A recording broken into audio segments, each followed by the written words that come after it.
तो बच्चे आ जाएं। कितनी तादाद है आपकी? अभी तो बच्चे कम आए हैं। I think just 5 or 6।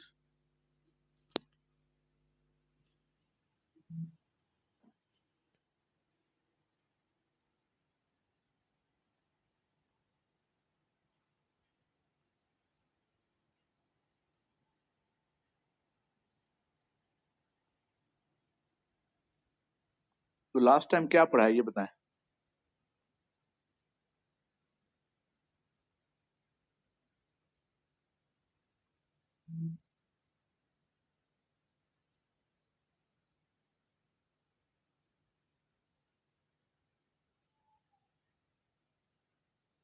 Current affair, relation, foreign policy, objectives, tools and determinants.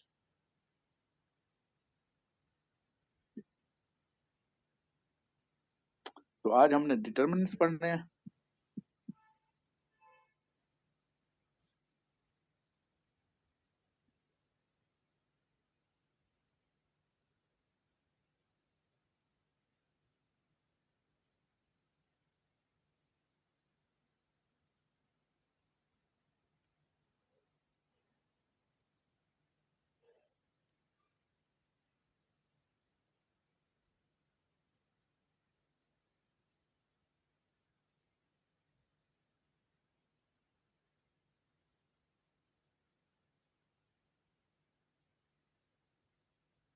तो डिटर्मिनेंट को आप दो हिस्से में तकसीम करेंगे, इंटरनल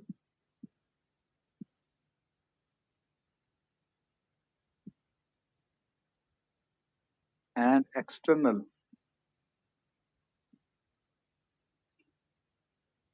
डिटर्मिनेंट्स।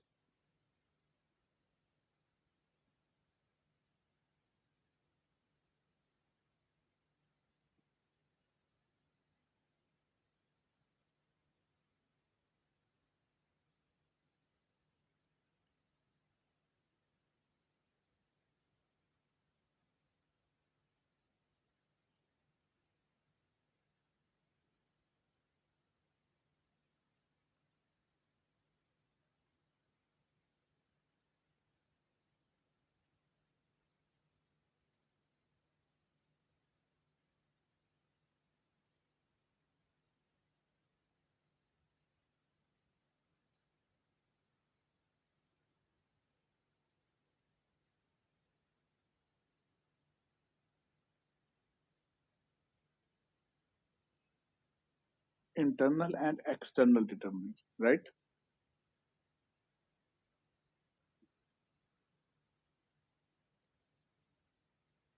इंटरनल की लिस्ट आप लिखें बेटा। Number 1,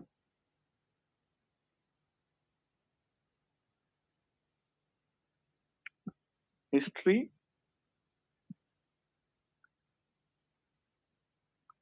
number 2, geography, size and location.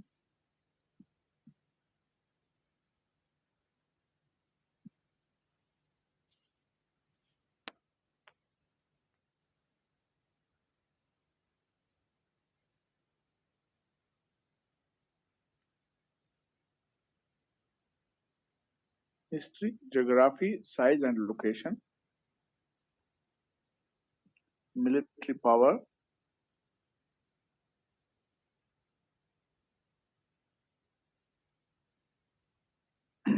Population,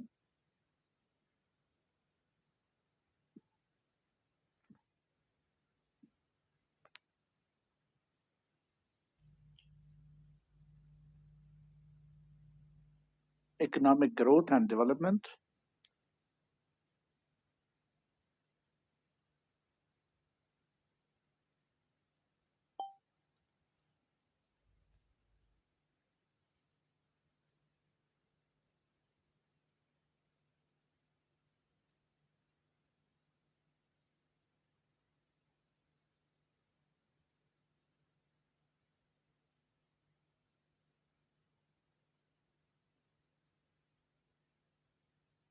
quality of diplomacy,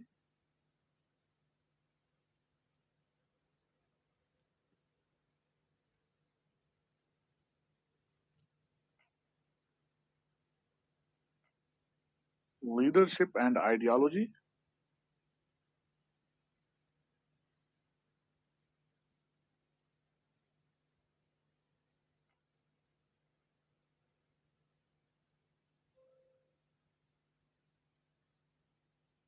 natural resources,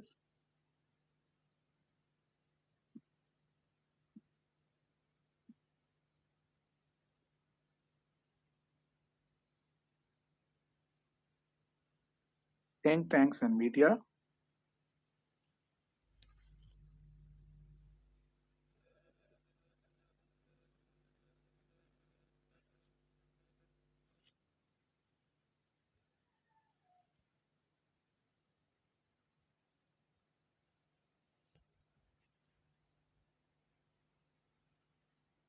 and science and technology,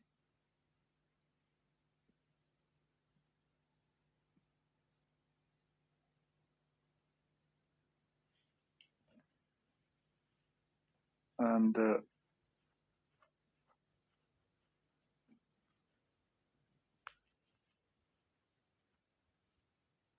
good governance.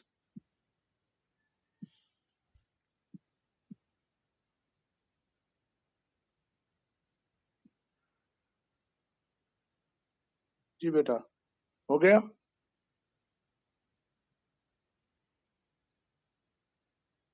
कितने हो गए हैं? काउंट किए आपने?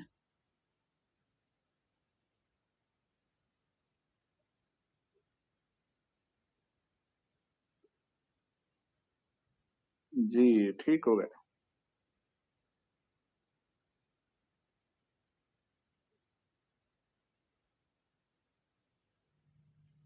अब क्वेश्चन ये है कि विच डिटर्मिनेंट्स, सबसे पहले which determinants matter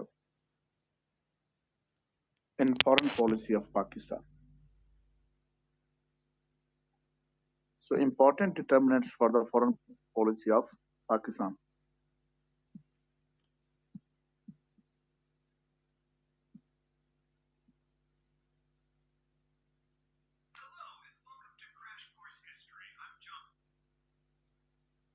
Okay? Number one, economy.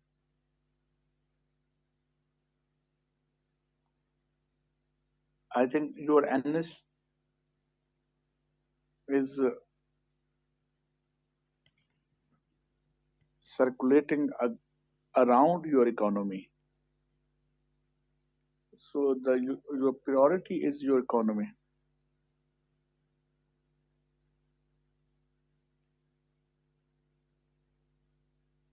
The priority is the economy.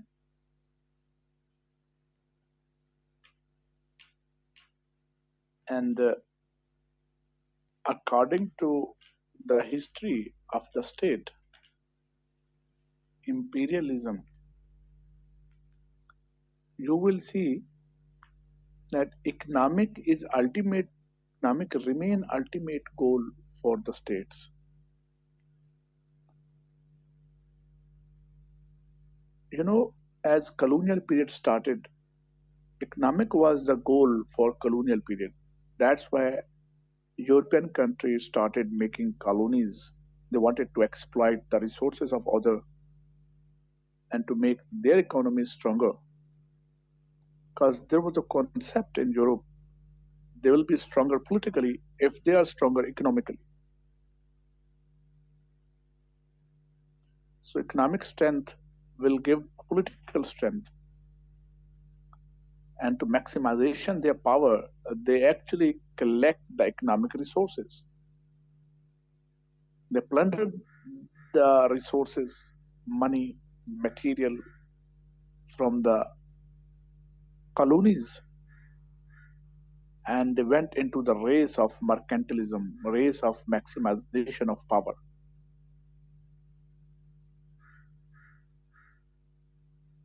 Ji, answer समझ आई है?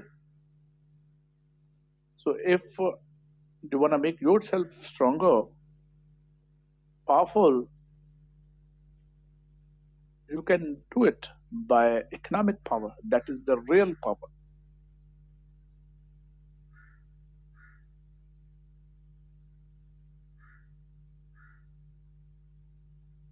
So foreign policy is dependent on the economy. Nowadays, the countries who are emerging their economies are getting their power and politics. For example, BRICS. BRICS are the countries who are fast growing economies and mostly industrial economies,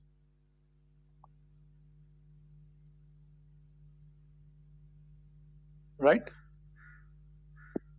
So अगर economy अच्छी हो रही है, BRICS में अच्छी economy वाले countries हैं, अगर इकोनॉमी अच्छी हो रही है, सो पाकिस्तान का क्या है? Pakistani foreign policy is dependent on your economy.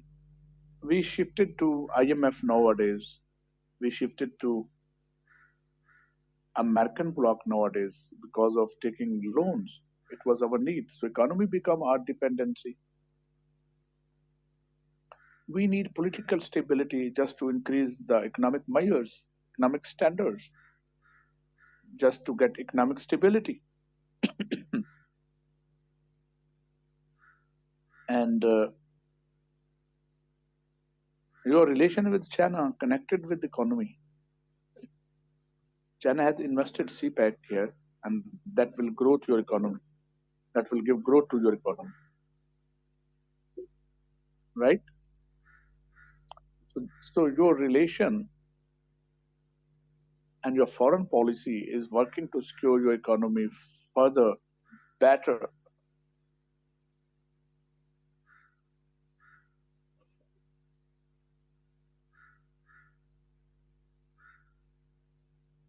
हमारे जो कॉमन डिस्कशंस क्या चल रही हैं? beggars are not chooser, हम गुलाम हैं क्या? Like these two narratives are bothly are dependent on the economic narrative. According to हम गुलाम हैं क्या mean, we will not prefer the instructions and directions of other countries. We will go to our economic interest. हम गुलाम हैं क्या का मतलब यही था ना कि हम किसी की बात क्यों सुने, हम अपने इकोनॉमिक इंटरेस्ट देखेंगे, हमें कहाँ से फायदा है, किस मुल्क से फायदे से मुराद इकोनॉमिक बेनिफिट है. और वो जो कहते हैं beggars are not chooser, so again they are talking about economic dependency. So you cannot be free until you are dependent, until you are taking loan. So you have to follow the principles and rules and regulations of those countries who are the donor. So donor countries की बात को आपको मानना पड़ता है so that आप अगला loan ले सकें, आप उस economic benefit ले सकें. So both narratives were connected with the economy, and still they are connected with the economy. So your foreign policy is totally dependent on economic measures, economic policies, economic strengthens, economic stability. And historically भी यही है कि हर state का जो ultimate goal है वो securing economic to economic promises, economic interest.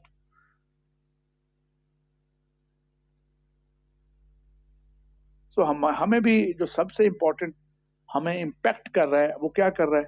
हमारी economy कमजोर है जिससे हमारे सारे इंस्टीट्यूशंस इम्पैक्ट हो रहे हैं. Foreign policy to larger scale impact हो.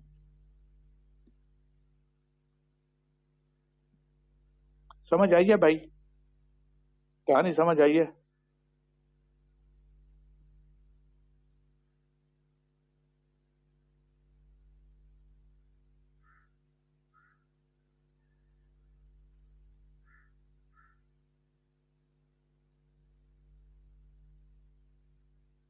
अच्छा, पाकिस्तान को कौन कौन से इम्पैक्ट करते हैं आपने हेडिंग लिखी है? पहले मुझे ये बताया, पहली क्लास में टाइप कौन कर रहा था? was typing these things?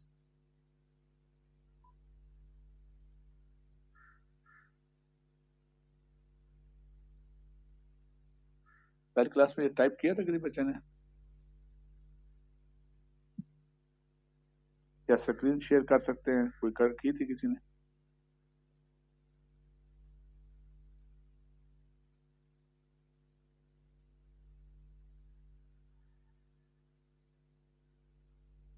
आवाज आ रही है मेरी?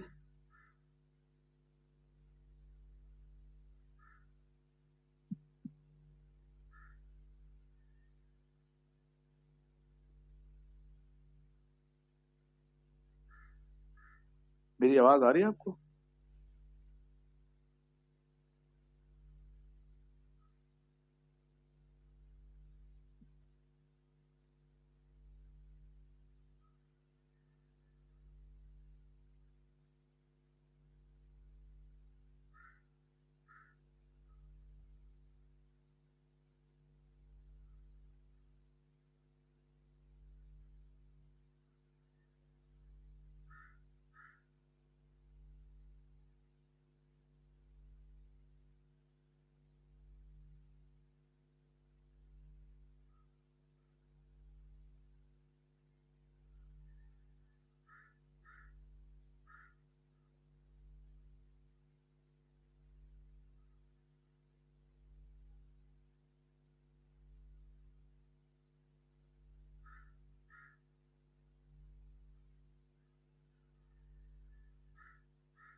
मैंने पूछा कौन था जकरिया नैयर नैयर, आपने लिखी थी वर्ल्ड फाइल? किसने लिखा था? उसको अपॉइंट करा ना दोबारा।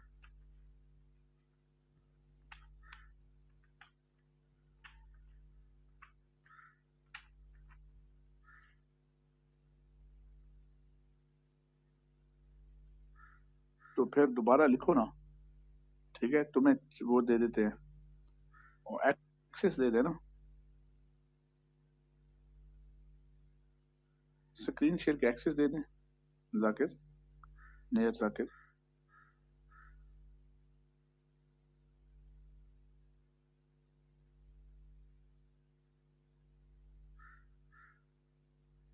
तो चैट में लिखो फिर, ठीक है।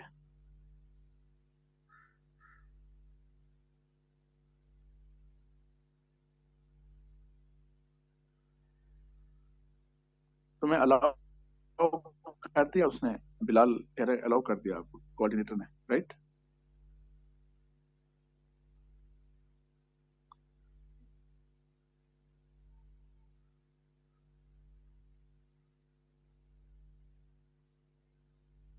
तो आप सब शेयर कर सकते हैं स्क्रीन।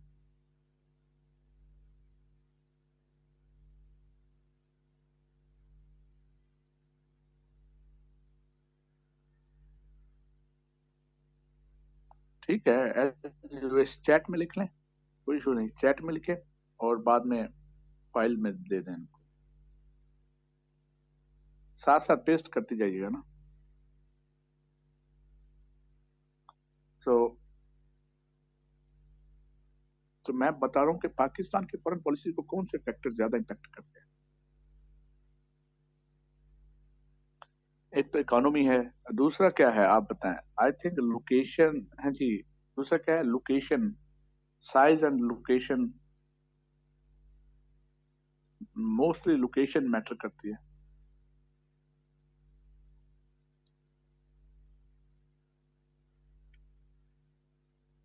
अब लोकेशन पे हम बात कर लेते हैं जी।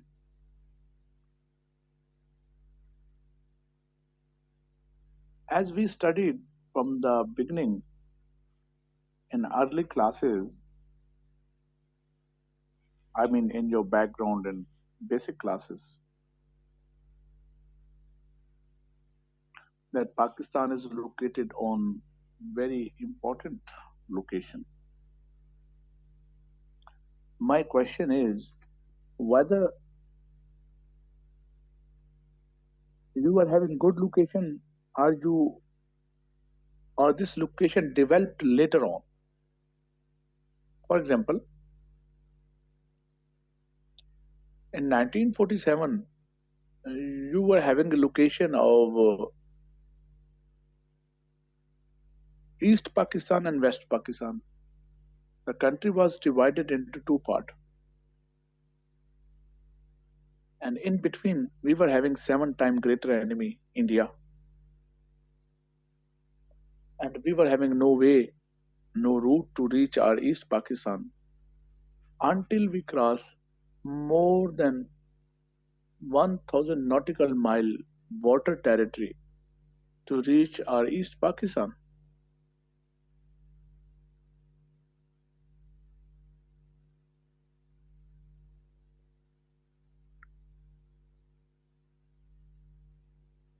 From and the West Pakistan was covered with the longest border of India.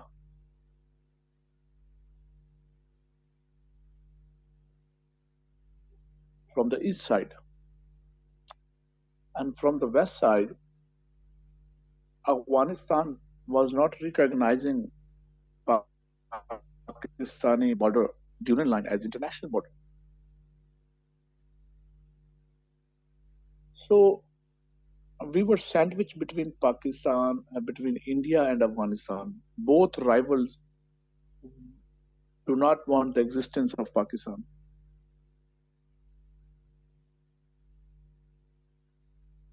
So can we say ourselves that we were having good location that time?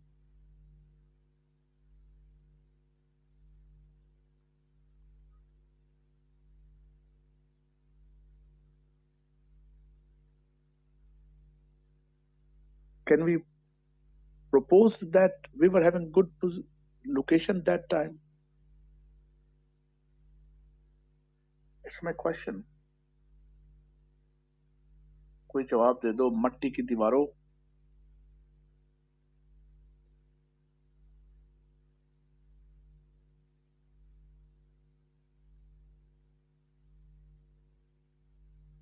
But nowadays, no, the situation is changed now. Your location is important because situation is changed. So your location become important after change of situation. Number one, China evolved very fast and become now the leading country of the world, leading economy of the world. Number two, India itself is the fourth biggest economy of the world after the China, in, right? Number three, Iran is a very important country historically and geographically. That is connecting South Asia with Central Asia and Middle East same time.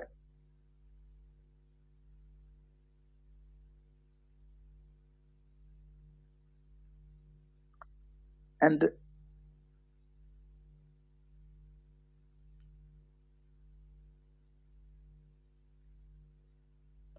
you are having Arabian Sea in the south that has become the support for great power competition. Great spot for the great power competitions between China, USA, right? And China and India. So it is called Indo-Pacific 0.2, a conflict of Indo-Pacific 0.2.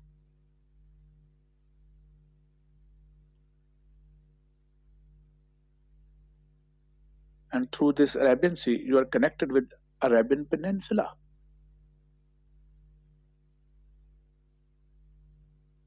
And Persian Gulf, that is the energy cell of the world.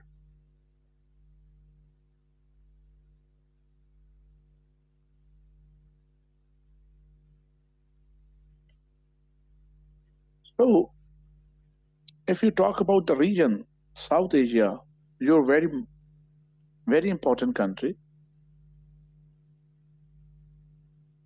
because the majority population living in this region, and there are four to five countries who are the nuclear power and they are sharing their border consecutively. For example, Pakistan has nuclear, India has nuclear, China has nuclear, North Korea has nuclear, and Russia has nuclear. And Iran is very close to get nuclear. So there are 5 to 6 countries who are nuclear power living in the same region. And these countries are having the biggest population of the world. So center of power is shifting to this area where you are located.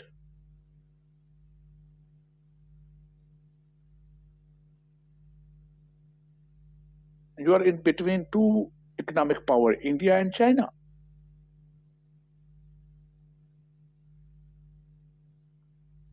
So clear, my dear, that's why now your location has become very important. Now you are sitting, you are located in downtown of the world. Downtown of the world. क्या मैंने बोला है? Downtown of the world. दुनिया का downtown कौन है? Downtown कौन सी जगह है? ये साउथ एशिया एंड आपकी जो लोकेशन है साउथ एशिया और आप सेंट्रल एशिया और मिडिल ईस्ट को कनेक्ट करते हैं.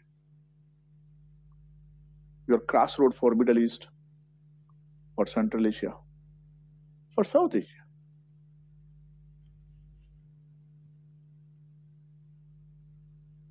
समझ आइए Ajara? Are you all getting the point? How I explained your location? What was it before this scenario in 1947 and what is now?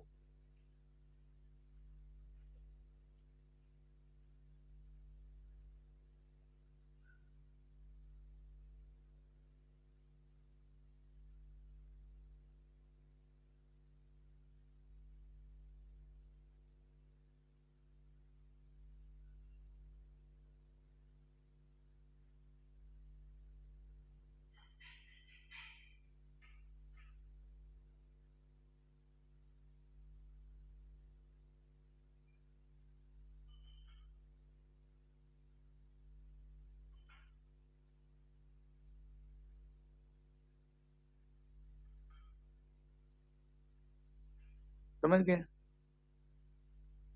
तो 5 न्यूक्लियर कंस्ट्रक्टिव पावर्स एक ही जगह पे दुनिया में कहीं हैं? आप मुझे कोई ऐसे मुल्क बता दें जो 5 कंट्रीज हों, पांचों के पांचों न्यूक्लियर हों और बॉर्डर शेयर करते हों, और उनके पास इतनी बड़ी पॉपुलेशन भी हो।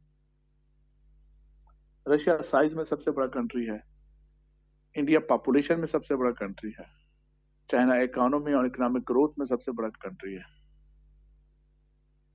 राइट?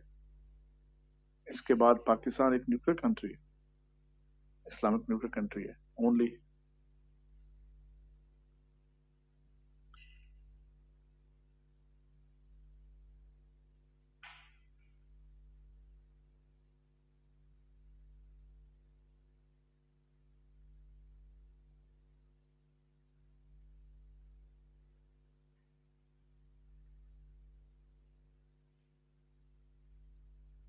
के बाद आ जाए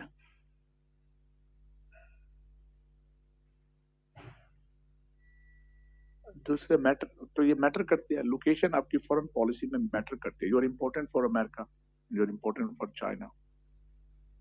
China want to complete its BRI through CPEC as a flagship project.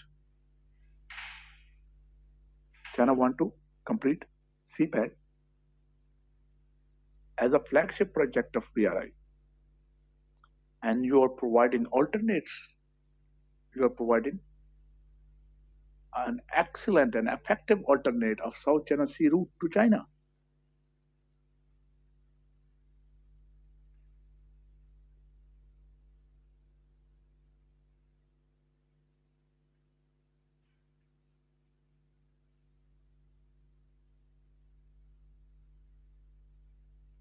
So clear, my dear. So it's a very, very important location in this scenario.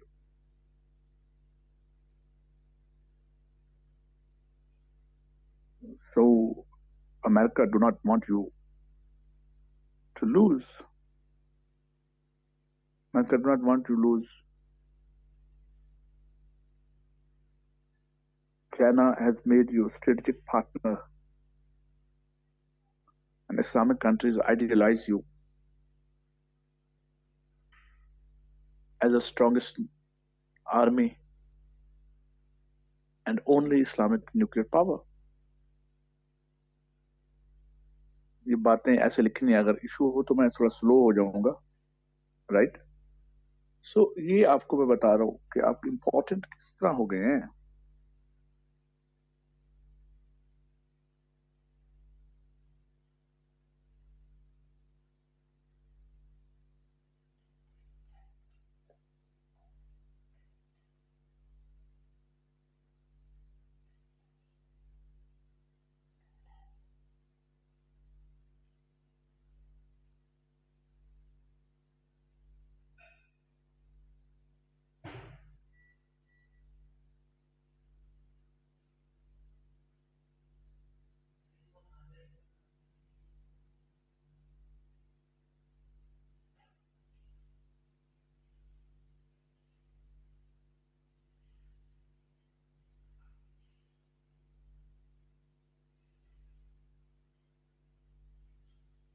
अगली लोकेशन कौन सी है जो इस पे इम्पैक्ट करती है आपको? आगे बता दें, लोकेशन समझ आ गई आपको?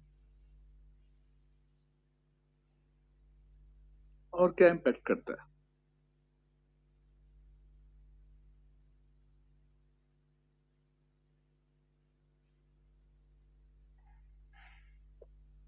दूसरा जो आपका मिलिट्री पावर, अगला जो है वो मिलिट्री पावर आपको इम्पैक्ट करता है ना?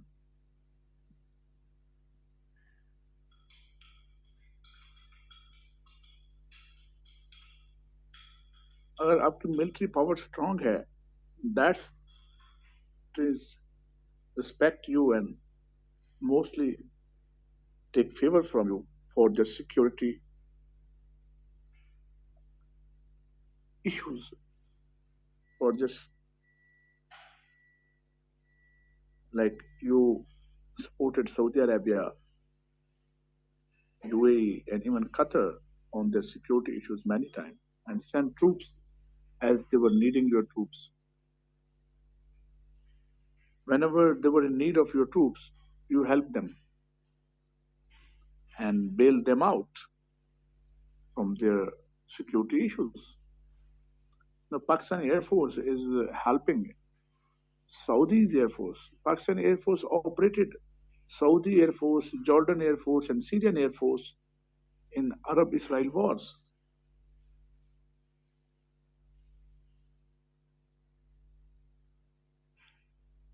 So still this time, as I'm talking to you, your general Rahil Sharif is leading the military of the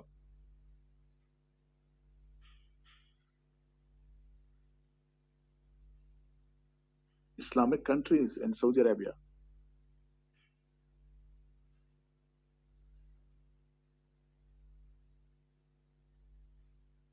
right?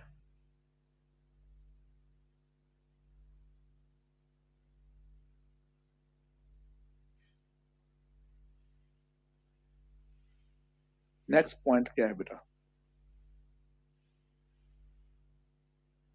और कौन सा पॉइंट है जो पाकिस्तान की फॉरेन पॉलिसी में इम्पैक्ट करता है?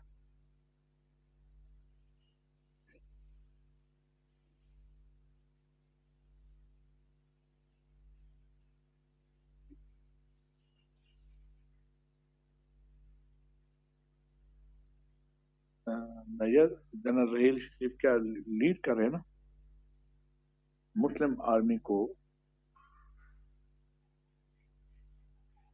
Develop by Muslim army alliance जो है develop by Saudi Arabia.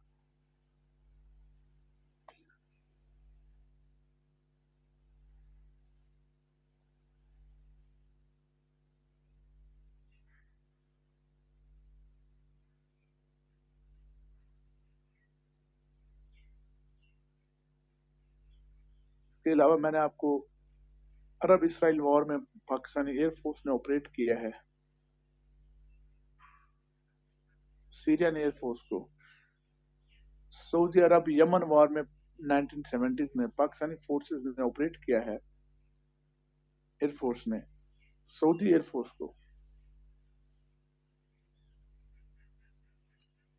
Gulf war में पाकिस्तान फोर्सेस जो हैं 70,000 ट्रूप्स पाकिस्तान से गए गल्फ वॉर के दौरान to secure holy sacred places. Holy and sacred places ये लिखने नैयर. होली और सैक्रेड प्लेसेस को प्रोटेक्ट करने के लिए पाकिस्तान से 70,000 ट्रूप्स गए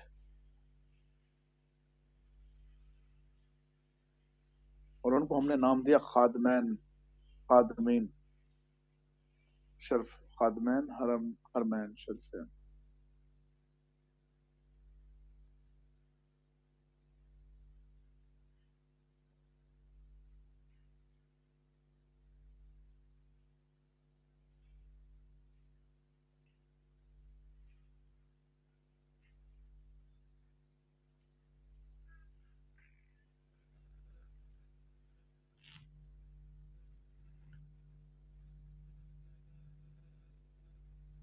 इसके अलावा कौन कौन से फैक्टर हैं जो आपको इम्पैक्ट करते हैं फॉरेन पॉलिसी में?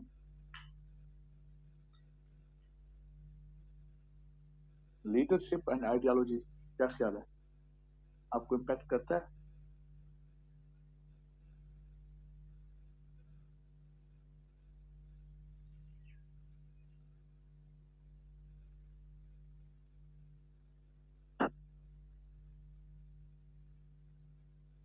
तो you can give the example of Zulfikar Ali Bhutto, जी भुट्टो.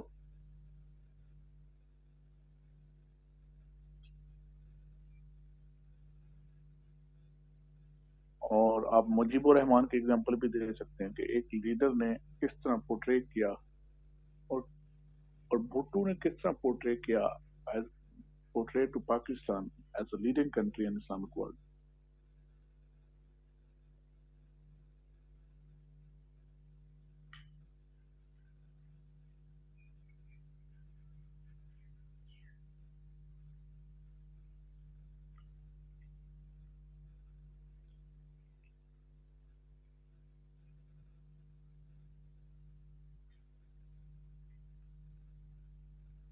जब एक लीडर आता है तो वो आइडियोलॉजी लेके आता है. फॉर एग्जांपल अगर आप देखें Tayyip Erdogan came and they become the reason for the rise of Turkey. Mahathir Mohamad become the reasons for the development of and the rise of Malaysia as economic tiger of Asia. President Putin ideology of President Putin ideology of rising of Russia helped Russia to become more powerful. So leader matter in foreign policies due to their decision making.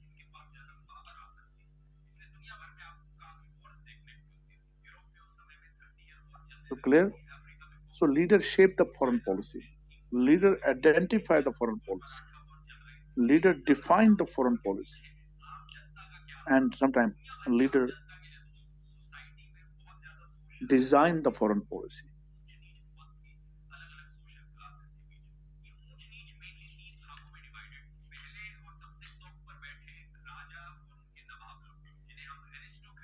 For example, if Imran Khan will come back,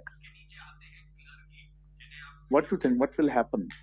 And how he will run the foreign policy? How will he lead the foreign policy? How will he be effective to make foreign policy of Pakistan very effective?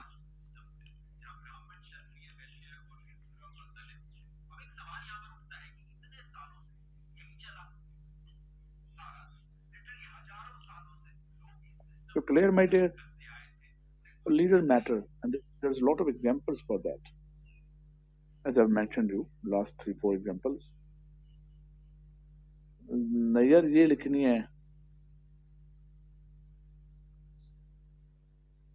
Tayyab Erdogan, Mahathir Mohamad, Nelson Mandela, president Putin,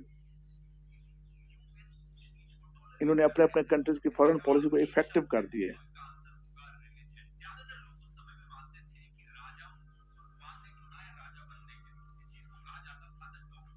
अच्छा, ideology क्या होती है? Ideology, how ideology impact. Nayyar जो मैं बता रहा हूँ ये लिख लिया करो इस तरह, जैसा तुम ये तो तुम बुलेट्स लिख रही हो. एक एक एग्जांपल बाद में बच्चों को समझ ही नहीं आए.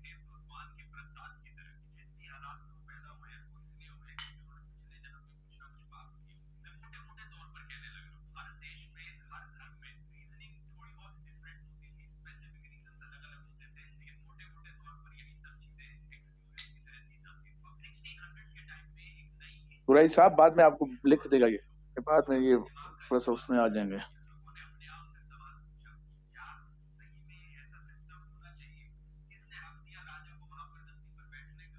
इंटरनेट क्यों स्लो है भाई? कोई और आ जाए टाइपिंग में जिसका नेट ठीक हो. Doctor Uzair, I think you can type it. अगर कोई लिखता जाए ना साथ साथ मैं लिखवाता जाऊंगा. आपके नोट्स भी हो जाएंगे, लेक्चर भी हो जाएंगे. जो चीजें नहीं लिखनी वो बता दूंगा, जो समझानी है. जो लिख सकते हैं वो बता दूंगा ये लिखनी है.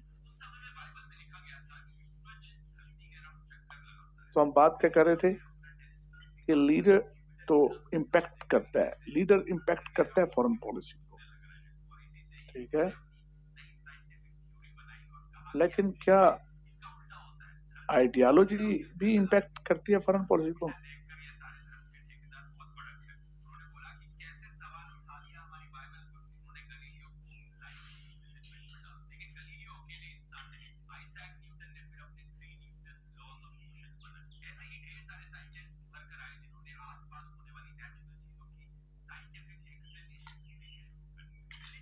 सही.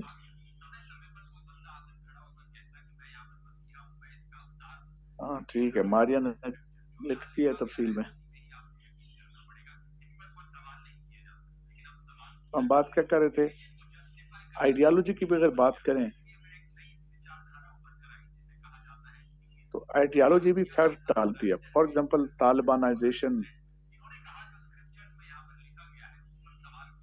is the movement of nativism.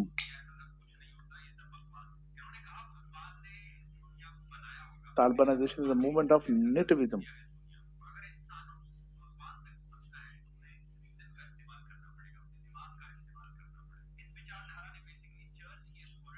And Khomeini regime, जी जी डॉक्टर जहर, Khomeini regime को देख लें.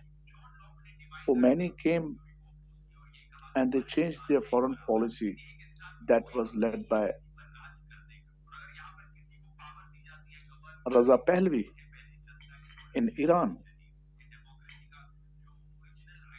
So after Khomeini overcome in Iran, his ideology prevailed in Iran and Iranian foreign policy. So what you got finally, Iran faced sanction from the world, और उस foreign policy की वजह से ही उसको सैंक्शन लगे हैं. और ईरान की आइडियोलॉजी ने पूरे ईरान के 40 साल से बंद कर दिया. तो सम टाइम आइडियोलॉजी आपके गले पड़ जाती है और वो इम्पैक्ट करती है नेगेटिवली. इसी तरह कम्युनिज्म एक आइडियोलॉजी थी और कम्युनिस्ट आइडियोलॉजी प्रिवेल करती गई. बाद में कैपिटलिस्ट आइडियोलॉजी आई और उसने काउंटर कर दिया, खत्म कर दिया कम्युनिज्म को. तो आइडियोलॉजी मैटर करती है फॉरेन पॉलिसी में बहुत ज्यादा.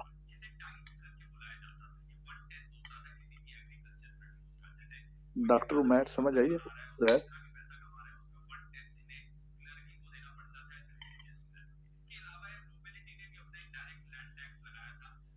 अगर अब पाकिस्तान इस्लामी निज़ाम नाफिज कर दे अपने मुल्क में तो आपकी फॉरेन पॉलिसी के गोल्स एंड ऑब्जेक्टिव्स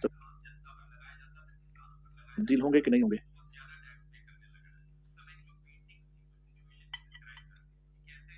बहुत हद तक तब्दील हो जाएंगे, right? So that's why ideology impact करती है और ये आइडियोलॉजी हमेशा लीडर लाते हैं. So that's why leader and ideology आप एक ही साथ डिस्कस करेंगे.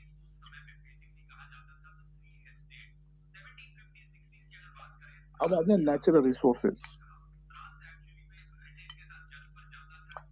Natural resources as a whole बहुत ज्यादा इम्पैक्ट करते हैं फॉरेन पॉलिसी, लेकिन शायद पाकिस्तान की फॉरेन पॉलिसी में इनका रोल इतना इम्पोर्टेंट नहीं है.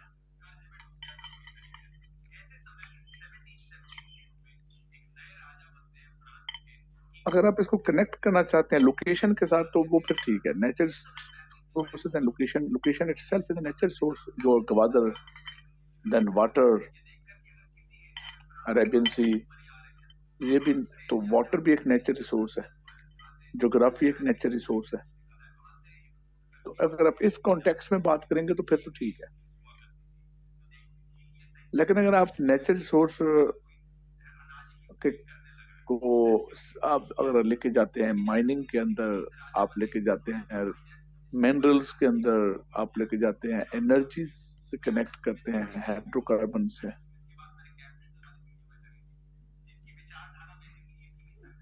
सो इसमें भी आप देखें कि अरब countries and Middle East states are running their foreign policy on the behalf of their natural resources.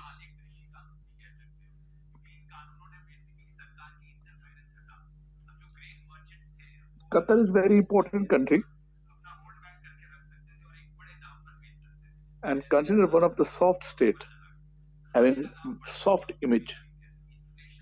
So Qatar has made this soft image due to its hydrocarbon resources and highly quality of liquefied gas.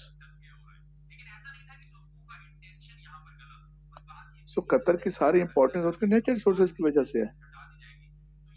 Same case with Norway,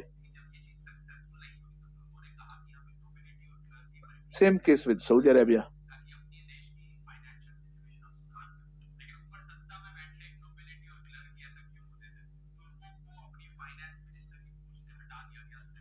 तो clear my dear. तो पाकिस्तान के context में ये matter करते हैं चीजें। इसके अलावा इंडस्ट्रियल ग्रोथ अभी भी ऐसा मारिया, इससे भी ऐसा करूं। अच्छा,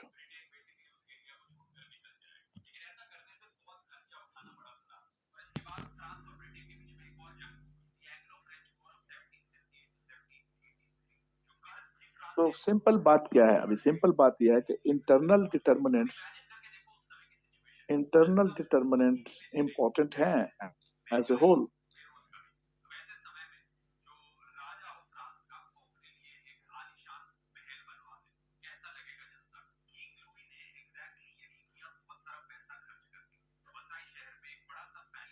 तो internal determinant work like a immunity of the state. लिख लें ये line, internal determinant immunity of the state के तौर पर काम करते हैं। You are stronger in internal determinants, so you will be stronger in foreign policy. And the negative impact of other states' foreign policy on you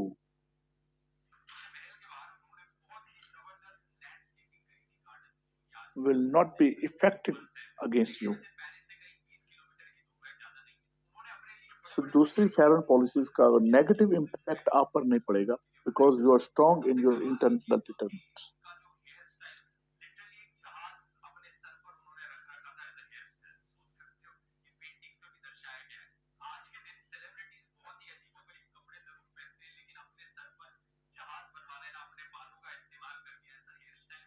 जी समझ आ गए।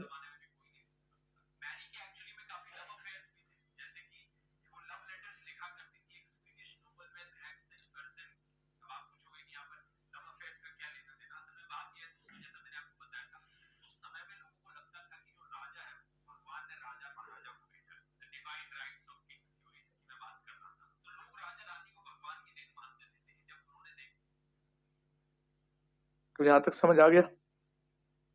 तो इंटरनल डिटर्मिनेंट्स इंपॉर्टेंट हैं, एक्सटर्नल डिटर्मिनेंट से भी ज्यादा इंपॉर्टेंट है क्योंकि ये आपकी इम्यूनिटी भी है और आपकी फॉरेन पॉलिसी को इफेक्टिव भी करते हैं। और अगर ये वर्किंग में हो, अगर ये बहुत अच्छे हों इंटरनल डिटर्मिनेंट्स, तो एक्सटर्नल डिटर्मिनेंट्स का नेगेटिव इम्पैक्ट भी स्टेट पर नहीं आता।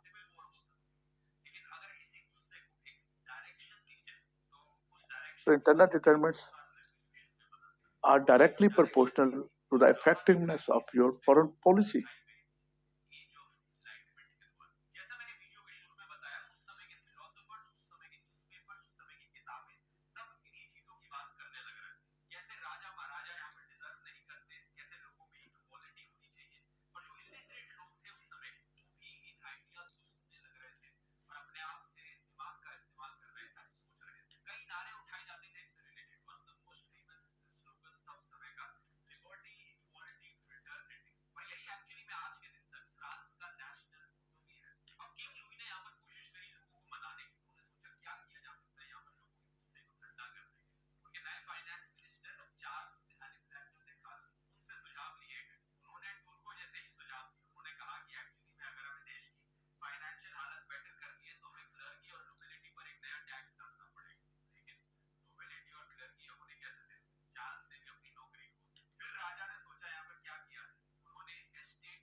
आप एक्सटर्नल डिटर्मिनेंट्स की लिस्ट लिख लें।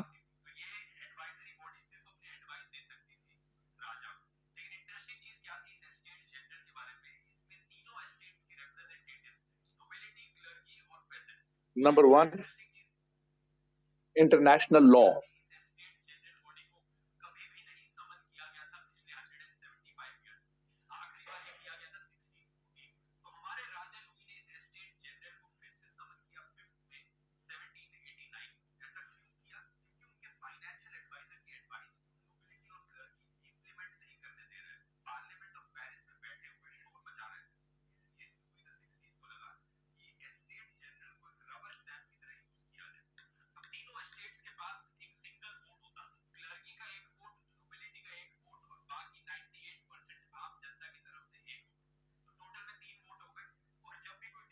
Number two,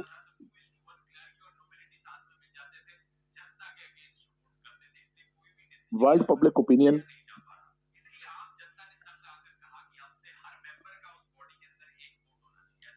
Number three, reaction of the state. Number four,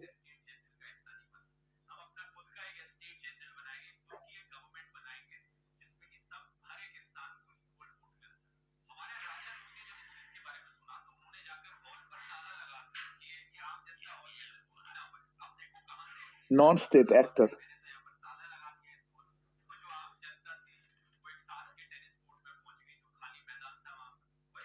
Non-state actor.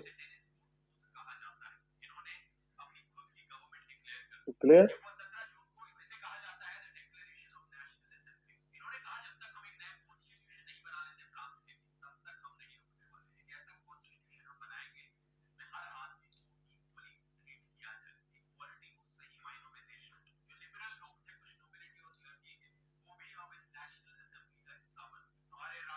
International law, world public opinion, reaction of the state, non-state actor.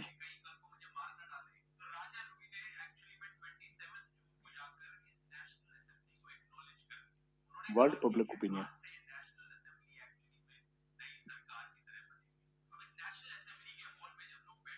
तो आगे चलते हैं।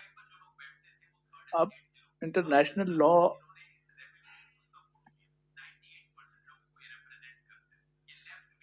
इम्पैक्ट करता है फॉरेन पॉलिसी को। For example, one cannot violate international law as it is pursuing its national interest. आपका national interest क्या है? Economic stability. सो पाकिस्तान ऐसा नहीं कर सकता कि वो अपने इकोनॉमिक स्टेबिलिटी हासिल करने के लिए किसी और कंट्री के रिसोर्सेज को कैप्चर कर ले। वो अपने ही कंट्री के रिसोर्सेज को एक्सप्लॉइट कर सकता है, दूसरे कंट्री के रिसोर्सेज को एक्सप्लॉइट नहीं कर सकता, कैप्चर नहीं कर सकता, प्लंडर नहीं कर सकता। अगर आप ऐसा करेंगे तो you will be punished bye sanctions. Similarly, आप अपने ही मुल्क में बहुत सारी चीजें नहीं कर सकते जो कि इंटरनेशनल लॉ की वायलेशन होती है। For example, you can not decide, country cannot decide that we will emit maximum carbon into the atmosphere by using the coal in Bahawalpur districts. अब बहावलपुर डिस्ट्रिक्ट में जो जो डेजर्ट है उसके नीचे कोयले की बहुत बड़ा जखीरा पड़ा हुआ। एशिया का वन ऑफ द बिगेस्ट कोयल रिजर्व यू हैव। कोयले के बड़े जखायर में से एक आपके पास है, ठीक है। तो अगर आप डिसाइड करते हैं कि we do not need to take hydrocarbons and we do not need to use batteries in coming future, we will take benefit from this coal, right? And we will use this coal for thermal power to get thermal energy. International law will stop you to do this because you cannot emit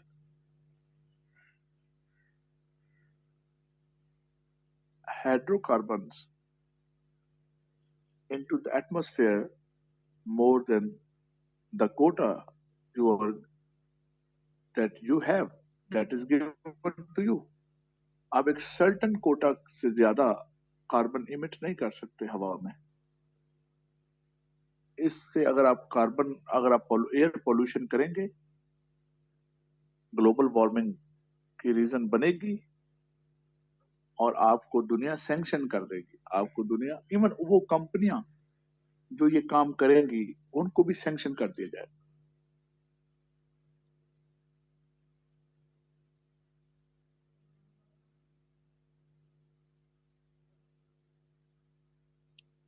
Maria, मैंने बताया ना, certain limit है, आप उससे ऊपर नहीं जा सकते।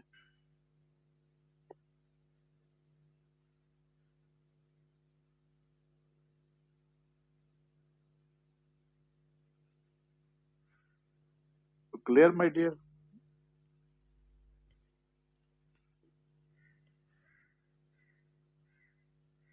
इसके अलावा ये है जी international extern international law.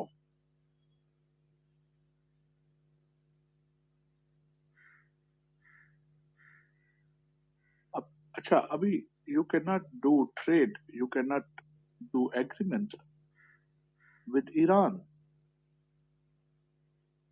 Due to the sanctions on Iran.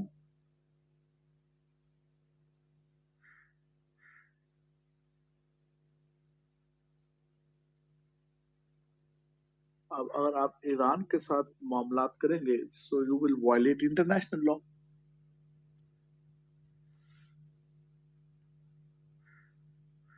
and you will be sanctioned.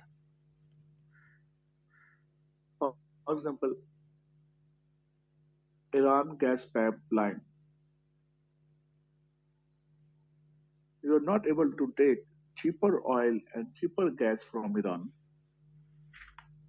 Otherwise, you will face the sanctions.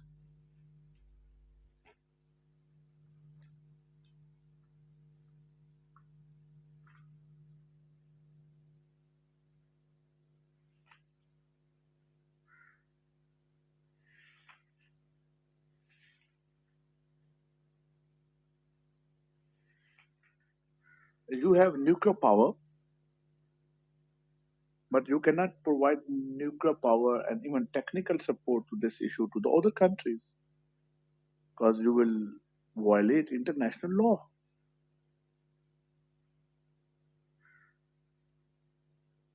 That's why Abdul Qadir was facing sanction. Abdul Qadir Khan network was facing sanctions, including Abdul Qadir. American alleged it, international Baradri alleged Abdul Qadir Khan network for supporting Iran and Libya and even North Korea, and they sanction us. उन्होंने यही कहा कि पाकिस्तान इस material को और इस knowledge को transfer कर रहा है, इन कंट्रीज को बेच रहा है, तो इस बिहाफ पर उन्होंने हमारे इदारों को सैंक्शन कर दिया।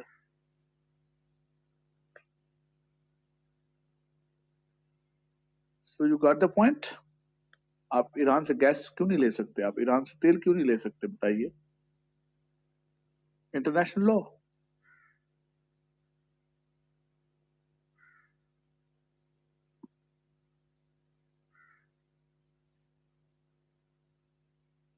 अब नेक्स्ट पे आ जाए। एक और प्रोस्पेक्टिव है जी, it is liberalist prospective and mostly effective. मैंने आपको बताया ना वर्ल्ड ऑर्डर, तो in according to recent world order, the realists have a different approach of that. Realists have a different approach of that. According to realism,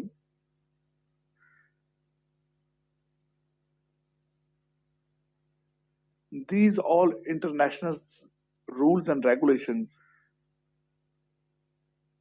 only applicable on the developing countries, on the weak countries.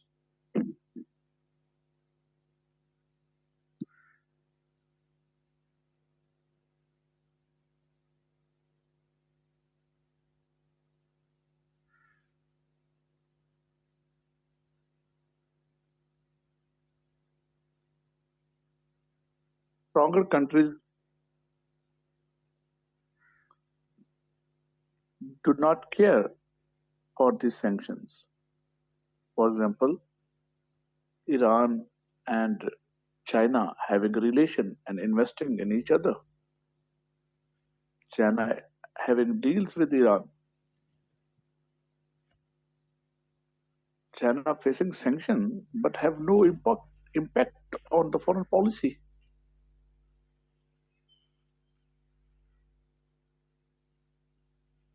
Iran और China के ताल्लुकात देख लें, China ने Iran से relation develop कर लिए है और अमेरिका ने उनको सैंक्शन कर दिया है चाइना को, दैट इज कॉल्ड काटसा।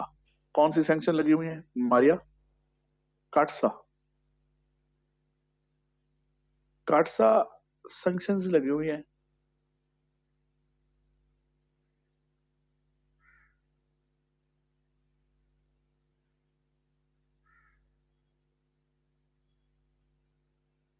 अब इन सैंक्शन से ईरान जो है वो तो इम्पैक्ट हो रहा है, लेकिन चाइना के ऊपर कोई खास इम्पैक्ट नहीं है और उसकी फॉरेन पॉलिसी पे भी कोई इम्पैक्ट नहीं है।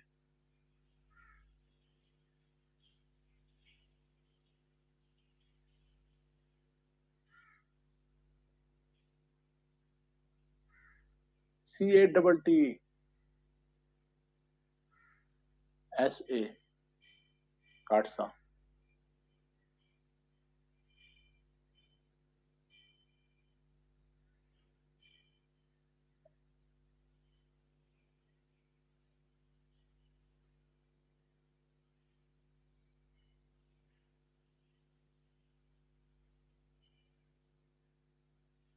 तो क्लियर, तो ये भी कहते हैं कि जो ये जो लॉज है, for example now Israel, Israel is violating international law, killing the children, doing genocide of Palestinian people.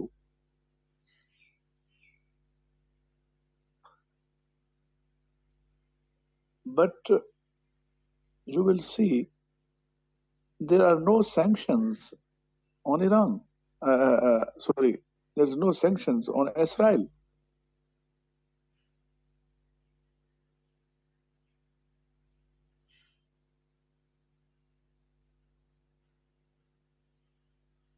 अब उसके ऊपर सैंक्शन नहीं है, उसकी क्या वजह है?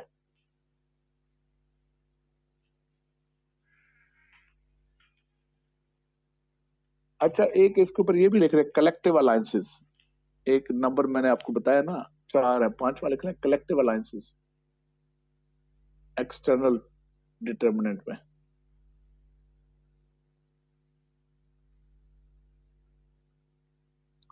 तो इसराइल पे इंटरनेशनल लॉ वैलिड अमल कर रहा है, सैंक्शन बताएं, उसकी फॉरेन पॉलिसी पर इम्पैक्ट कर रहा है, बताएं। तो रियलिस्ट स्कूल ये कहता है कि international law did not exist.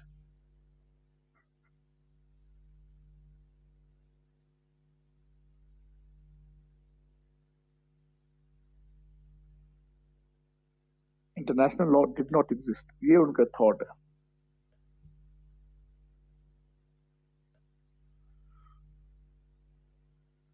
Clear my dear?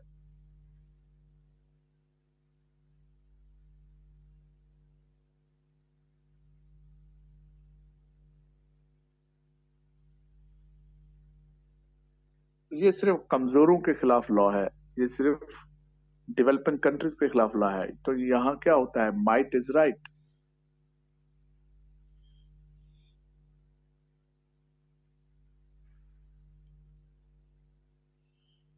अब इसी तरह आप इंडिया को देख लें, according to international law Kashmir should be solved through the opinion of Kashmiri people,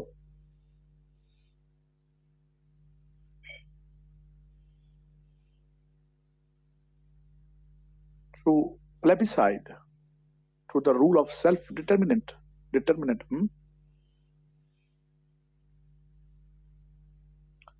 But international Baradri and international law is not able to do something or to bound India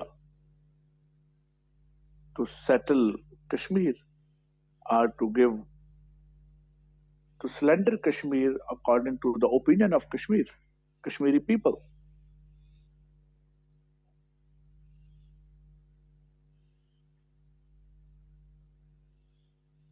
Maria, ये world public opinion नहीं पढ़ा रहा, अभी तक मैं वही पढ़ा रहा हूँ। ये सब कुछ क्या है? इंटरनेशनल लॉ की बात हो रही। ठीक हो गया?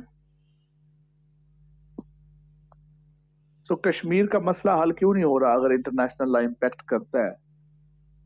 बताएं। अब इसमें अगला पॉइंट आपको ये बेहतर, सब इसका जवाब क्या है? इसका अगला पॉइंट वो क्या है? World public opinion and reaction of the state. ये आप इसको समझाएं। तो इंटरनेशनल लॉ रियलिस्ट कहते हैं एग्जिस्ट ही नहीं करता।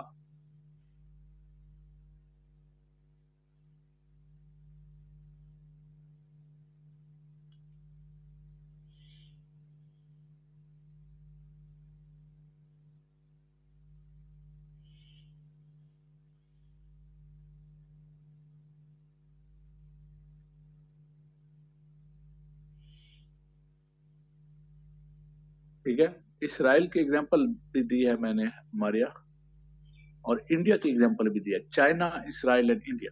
तो अब इनके ऊपर तो कोई इम्पैक्ट नहीं पड़ रहा इंटरनेशनल लॉ का, वो खुद वायलेट कर रहे हैं। अब नेक्स्ट पे आते हैं।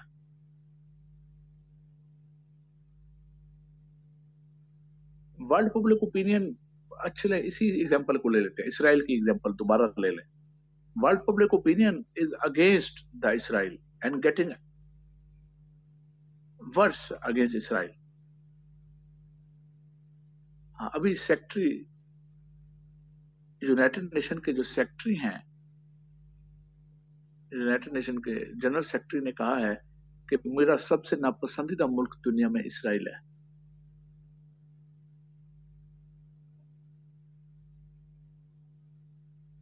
तो यूरोपियन कंट्रीज के अंदर, अफ्रीका के अंदर, एशिया के अंदर इसराइल के खिलाफ सेंटिमेंट्स हैं और पब्लिक प्रोटेस्ट हो रहे हैं।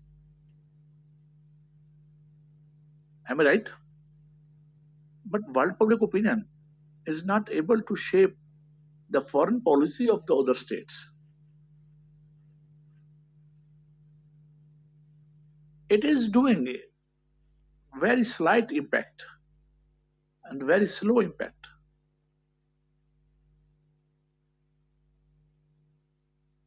So both slow और slight impact ये कर रही है।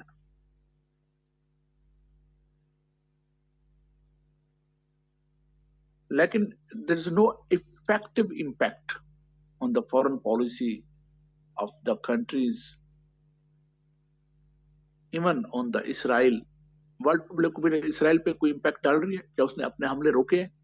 उल्टा उसने अपने हमलों को मैक्सिमाइज कर दिया है, एक्सटेंड कर दिया है towards Lebanon, towards Syria, Iran and Yemen.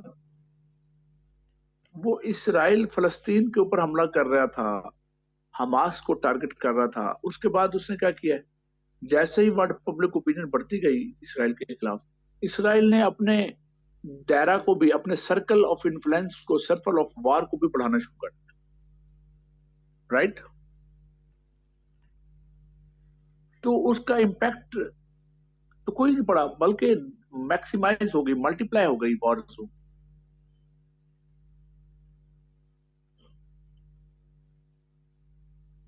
यहां तो लगता है कि वर्ल्ड पब्लिक ओपिनियन का इम्पैक्ट उल्टा पड़ गया।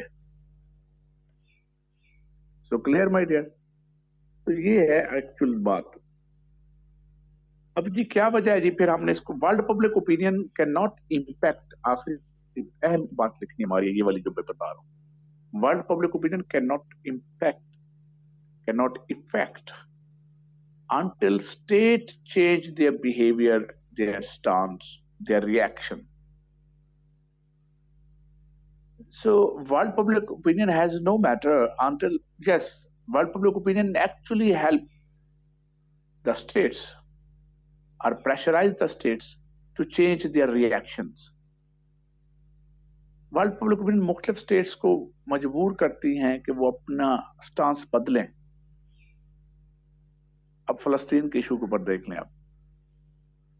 लेकिन अगर वो स्टेट अपना स्टांस नहीं बदलती तो इसका फॉरेन पॉलिसी के ऊपर इम्पैक्ट नहीं पड़ता किसी की। जैसा कि आप पाकिस्तान की पब्लिक फलस्तीन के हक में है या इसराइल के हक में है? डेफिनेटली फलस्तीन के हक में है। हमने प्रोटेस्ट भी किए, पाकिस्तान में प्रोटेस्ट भी हुए। अभी पिछले दिनों 7 तारीख को क्या हुआ था, बड़ा एक ऑल पार्टी कॉन्फ्रेंस हुई और पूरी स्टेट नैरेटिव है, लेकिन स्टेट ने itself did not react against Israel. क्या हमारी स्टेट इसराइल के खिलाफ रिएक्ट कर रही है? क्या हमारी स्टेट रिएक्शन दे रही है? तो रिएक्शन ऑफ द स्टेट, मैं नेक्स्ट तीसरे पॉइंट पे चला गया हूं। तो जब तक रिएक्शन ऑफ द स्टेट नहीं होगा तब तक वर्ल्ड पब्लिक ओपिनियन की इंपॉर्टेंस नहीं रहेगी। तो असल की क्या है? The key is reaction of the state. So stimulation जरूर है वर्ल्ड पब्लिक ओपिनियन, लेकिन फाइनल इफेक्टिवनेस नहीं है उसके अंदर। मेरी बात समझ रहे हैं बच्चे आप? तो वर्ल्ड पब्लिक ओपिनियन कोई खास इंपैक्ट नहीं पड़ता जब तक स्टेट अपने रिएक्शन में बदलाव ना लाए। मिसाल हमारे अंदर प्रोटेस्ट हो रहा है पाकिस्तान में, तो पाकिस्तान स्टेट एक रिएक्ट करे इसराइल के खिलाफ। लंदन में प्रोटेस्ट हो रहे हैं तो लंदन की गवर्नमेंट, इंग्लैंड की गवर्नमेंट रिएक्ट करे इसराइल के खिलाफ अपने सेंटीमेंट, लोगों की सेंटीमेंट के मुताबिक। इसी तरह अमेरिका में प्रोटेस्ट हो रहे हैं तो अमेरिका भी इसराइल के खिलाफ रिएक्ट करे according to the sentiment of the people and majority opinion. लेकिन नहीं होता। तो reaction of the state matter नहीं करता until state react. So reaction of the state matter करता है। So clear my dear? और अब आ जाए non state actor.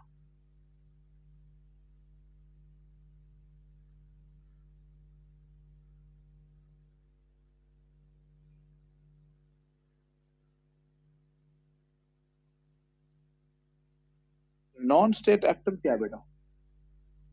Non state actor mean different entities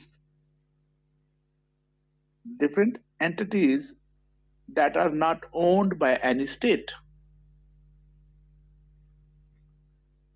Different entities that are not owned by any state. For example,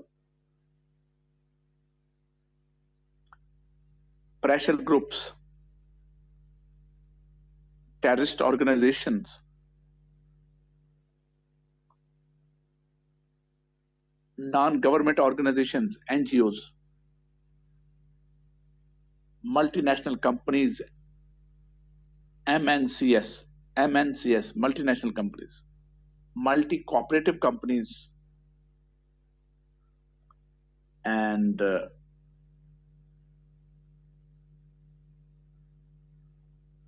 business magnates,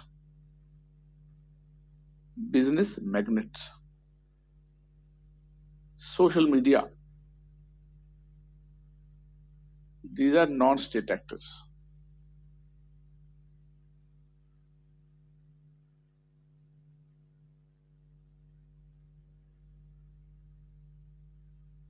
So non-state actor can impact the foreign policy of developing countries, not the developed countries.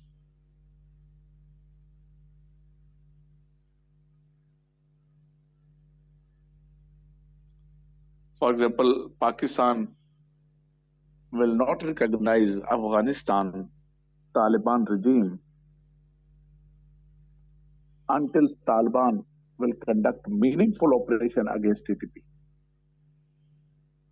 So our relations are dependent, our foreign policy is dependent on how Afghan Taliban behave, whether they are going to conduct a meaningful operation against TTP or not. So TTP is non-state actor and Taliban itself are the non-state actors. तो हमारे उनके साथ जो relation है वो इस बात पर मुनहसर है कि अगर हम उनको स्टेट एक्टर मान लेंगे, तालिबान को लिस्टिमेट कर लेंगे, अगर वो हमारे यहाँ होने वाले नॉन स्टेट एक्टर के खिलाफ ऑपरेशन करेंगे। सो यहाँ नॉन स्टेट एक्टर की वजह से ही अफगान तालिबान की गवर्नमेंट को रिकॉग्नाइज नहीं किया जा रहा।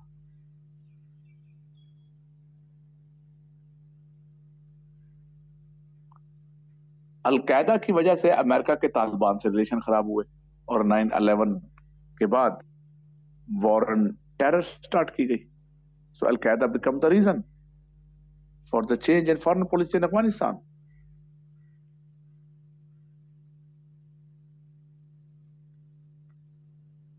And the foreign policy of Pakistan.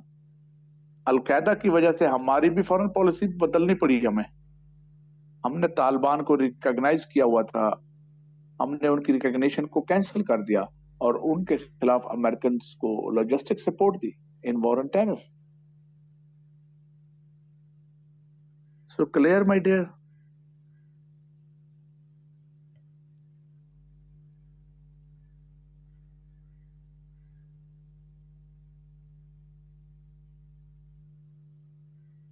तो नॉन स्टेट एक्टर इम्पैक्ट करते हैं, लाइक सोशल मीडिया भी इम्पैक्ट करता है, करेंसी करेंसी भी नॉन स्टेट एक्टर है, डिजिटल करेंसी।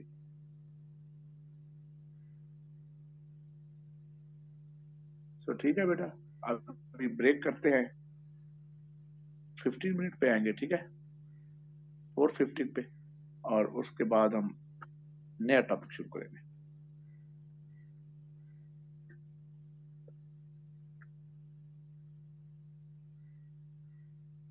राइट मारिया, लिख दो 4:15 विल कम बैक।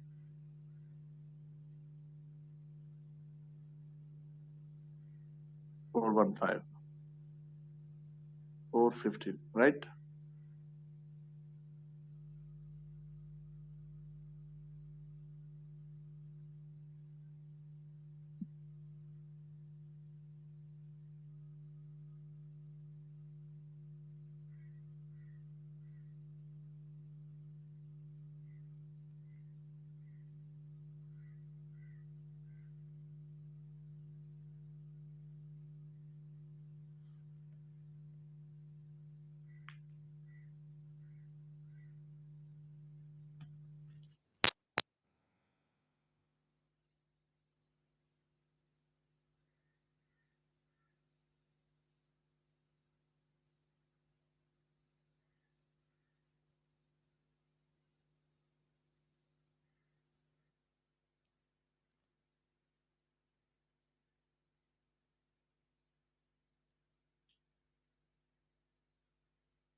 जी अस्सलाम वालेकुम, मेरी आवाज आ गई स्टूडेंट को?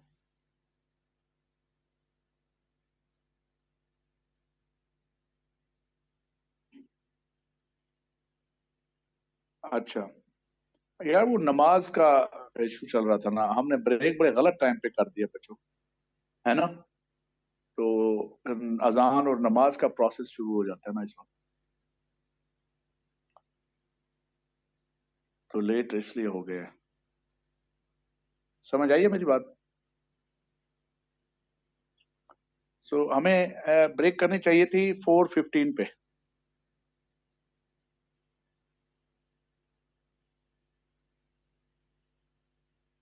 समझ आ रही है? मट्टी की दीवार यार, तुम्हारी क्लास एक तो छोटी है, दूसरा कसम है आप लोगों को कि आप रिस्पॉन्ड कर दें टाइम को, हैं?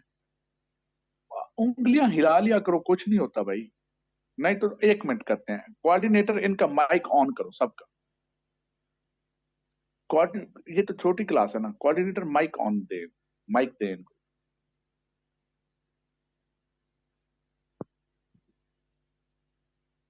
तो अगर आपको लिखने में तकलीफ है तो बोल तो सकते हैं माइक ऑन करके। यार क्लास जब आप इंटरेक्ट नहीं करेंगे ना तो बोरिंग हो जाएगी ना, आपके लिए भी मेरे लिए भी। और दुनिया में ये एक एनालिसिस है कि ऑनलाइन क्लास पढ़ाना मुश्किल होता है, राइट? क्योंकि उसमें लेस इंटरेक्शन होता है, मिनिमाइज होता है। ऊपर से माशाल्लाह आप सारे ऐसे हैं, आप सारे इस क्लास में ऐसे बच्चे हैं कि आपको रिप्लाई फौरन नहीं करते, कीपैड के साथ फ्रेंडली नहीं है, आई थिंक ऐसे है। सो माइक ऑन करें जी, माइक ऑन कौन करेगा? चले खान साहब करो। जी खान साहब, समझ आ रही है आपको? जी सर, आ रही है समझ। तो कोई क्वेश्चन हो, अब आप अपना माइक ऑफ कर सकती हैं, माइक ऑन कर सकती हैं, आप माइक ऑन करके क्वेश्चन कर सकती हैं। चले इंटरेक्शन इस तरह बढ़ेगा, ठीक है? जी सर। मारिया जफर, और कौन है हमारा? कोई लड़का भी है कि नहीं इसमें? मैं ढूंढता रहता हूँ कि कोई लड़का भी है। डॉक्टर उजैर था आई थिंक, वो किधर गया?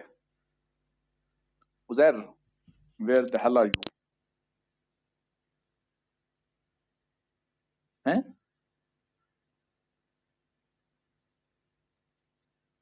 माइक ऑन करो भाई, माइक ऑन करो, तुम्हारी आवाज भी सुनूं। अस्सलाम वालेकुम सर। हाँ, बोलते क्यों नहीं हो भाई आप लोग, हैं? सर एक तो नेट का भी इशू चल रहा होता है, इसलिए थोड़ा सा वो हो जाता है। अच्छा, समझ आ रही है? कोई क्वेश्चन हो अब आपको, आप माइक पे क्वेश्चन कर सकते हैं, ठीक है? ठीक है सर, ओके सर। हाँ, किसी और को कोई क्वेश्चन करना हो जो पीछे पड़ा है, मैं नया टॉपिक शुरू करने जा रहा हूँ। कोई क्वेश्चन पिछले से मुतलका हो आपका?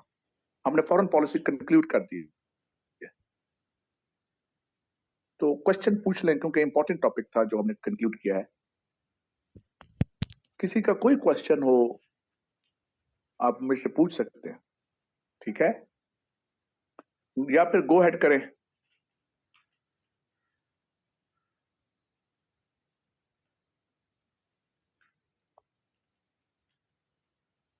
जी जी खान साहब बोलें। माइक की इजाजत, माइक ऑन करके कर लिया करें, हैंड रेज कर सकते हैं आप।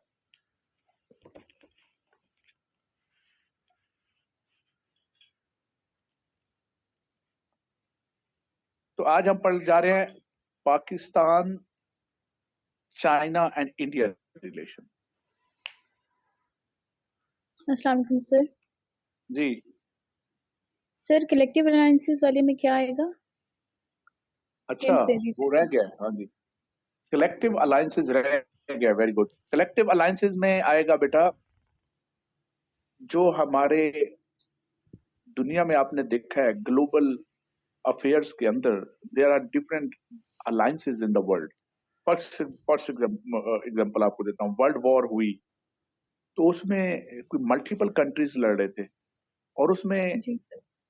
एक तरफ 5 7 8 कंट्रीज, दूसरी तरफ भी 5 4 कंट्रीज मिलकर। सेकेंड वर्ल्ड वॉर देख लें, उसमें भी जर्मनी दोनों वॉर्स में था, तो जर्मनी के जो अलाइज हैं वो उसके अलायंसेस हो गए।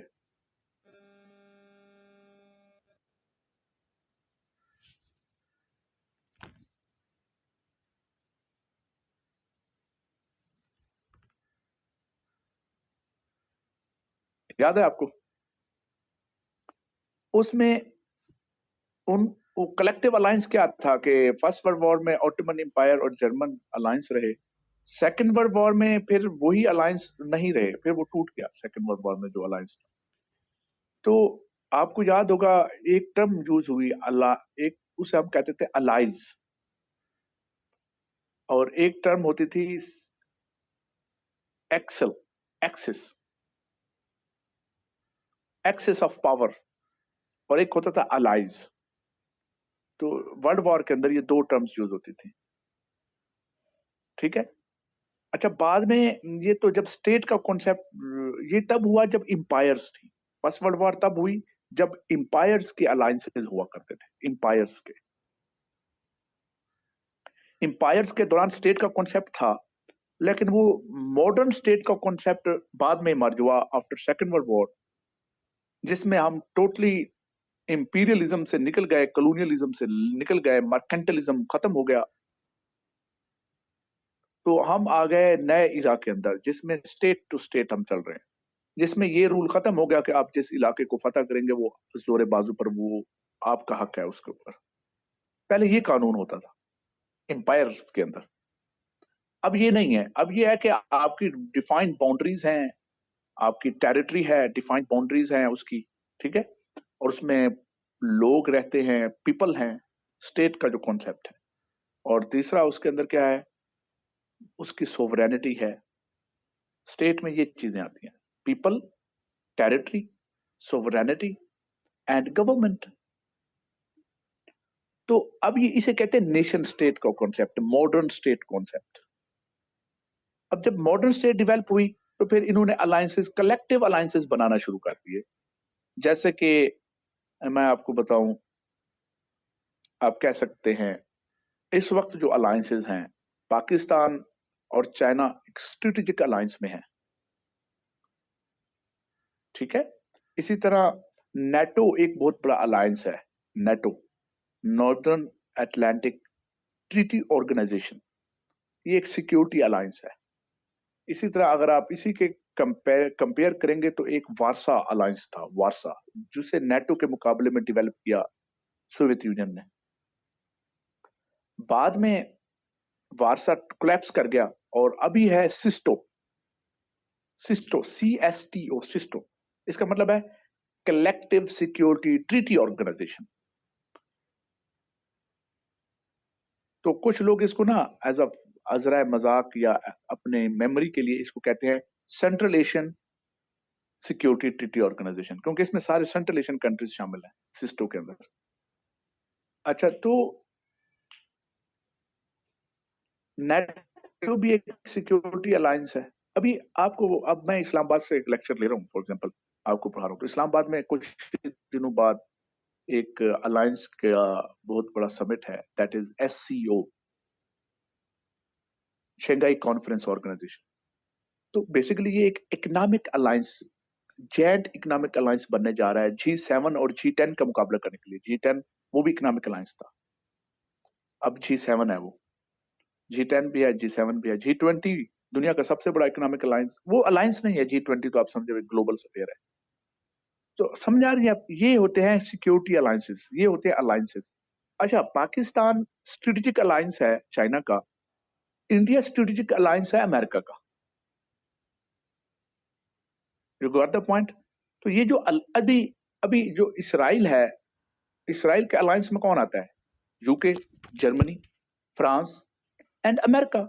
ये उसके अलाइज फोर्सेस जो थी किसी दौर में, first world war, second world war, allies forces जो थी, अब वो किसका अलायंस बन चुकी हैं इस वक्त? इसराइल का।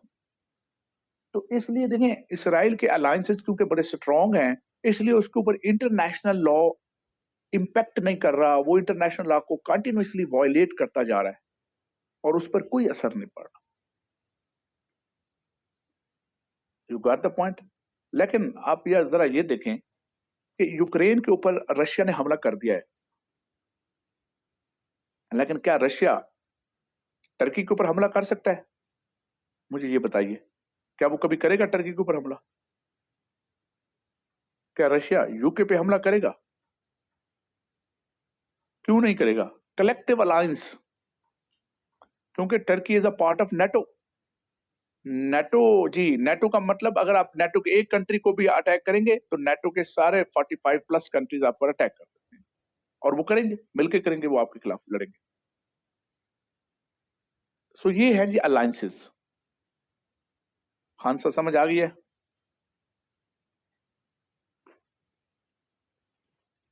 अब आ जाए रिलेशंस के ऊपर हम बात करते हैं। Pakistan, India and China relation. तो अब आपने लिखना है, कौन लिख रही थी? Maria, Maria Zafar, right?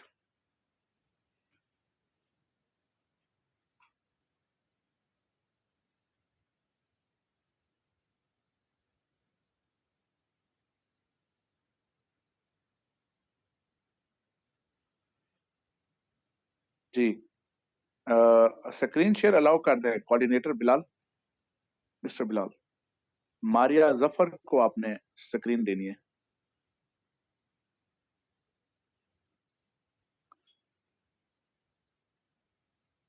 And very good Bilal, you are the active man. Bilal active रहता है, पूरे लेक्चर सुनते हो आई थिंक बिलाल आप, है ना? कोऑर्डिनेटर ये वैसा है जो मुसलसल एक्टिव होता है क्लास में। आई थिंक बिलाल सुन रहे हो, हैं? लेक्चर सुन रहे हो? अगली बात पे आते हैं।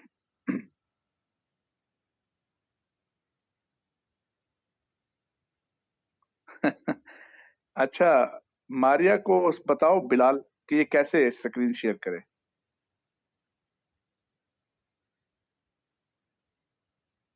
जी अस्सलाम वालेकुम मारिया, आपके अगर आप मोबाइल यूज कर रही हैं तो नीचे ऑप्शन आ रही होगी शेयर स्क्रीन की। हो गई है sir?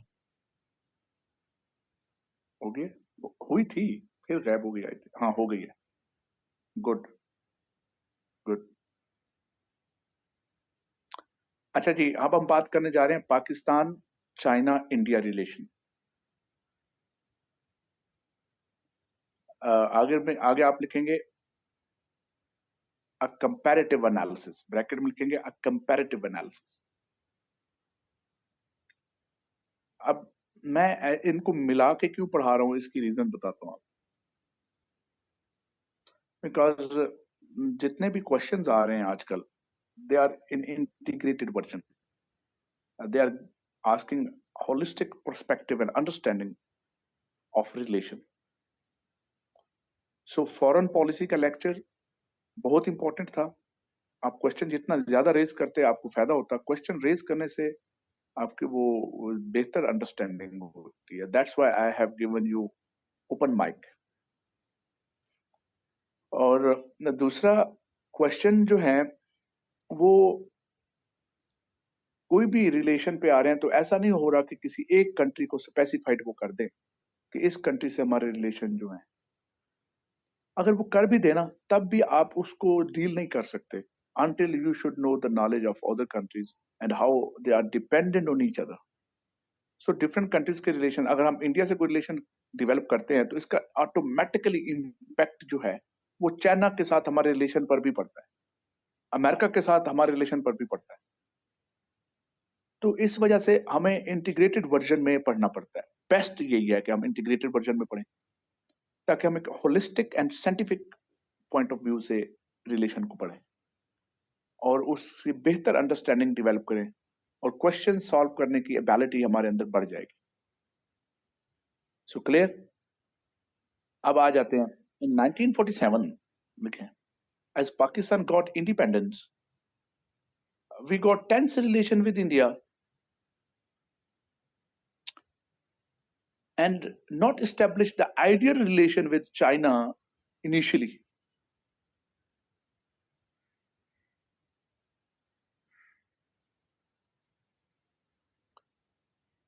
So reasons for these factors and developments, reasons for these developments, number one लिखेंगे। तो क्या रीजन थी कि हमने चाइना के साथ भी हमारे रिलेशन जो है वो इतने आइडियल डेवलप नहीं हुए जैसे आज हैं, और इंडिया के साथ भी टेंस रिलेशन डेवलप हो गए? रीजंस लिखने जा रहे हैं, ठीक है?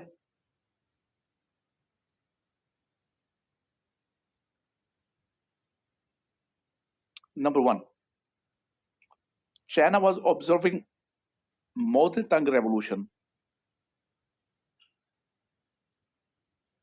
So it was not good time for Pakistan to establish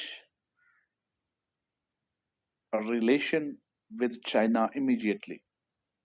So we opted the policy of wait and see.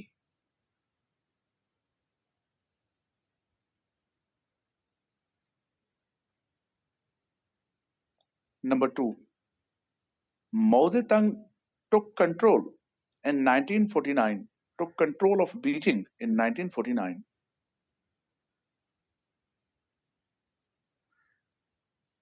And we recognized them swiftly.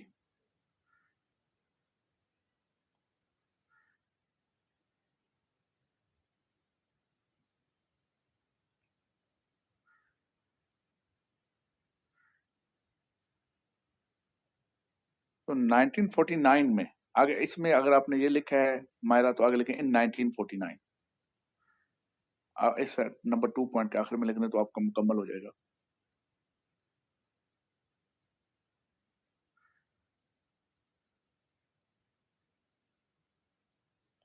तो इन 1949 Mao Zedong PRC, we recognized PRC आगे लिखें, recognise के आगे short form में ये बना लें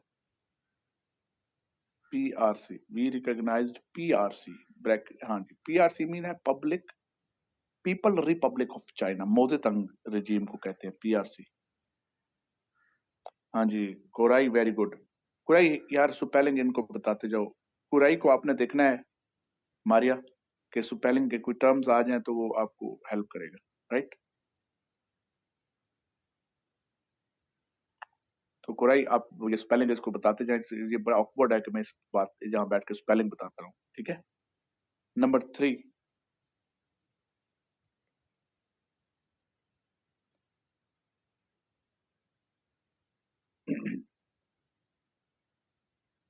China brought communism, PRC brought communism and replaced capitalism.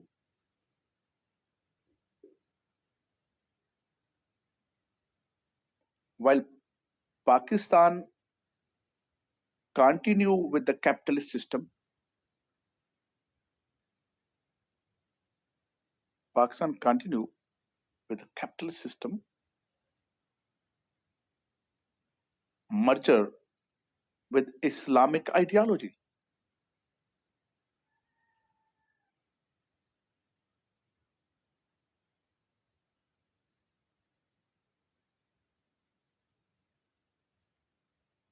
So capitalism and Islamic ideology was far away from the communism.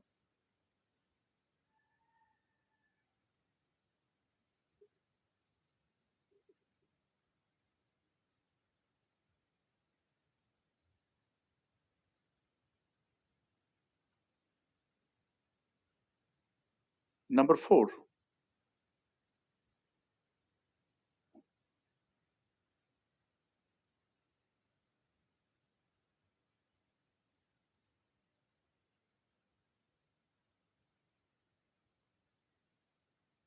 India emerged on globe as a rich country. Pakistan emerged on a globe as a poor country. India emerged on a globe as a rich country, while Pakistan as a poor country.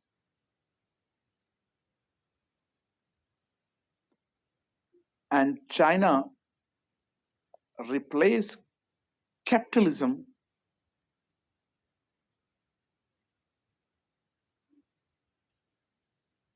to end the poverty, extreme poverty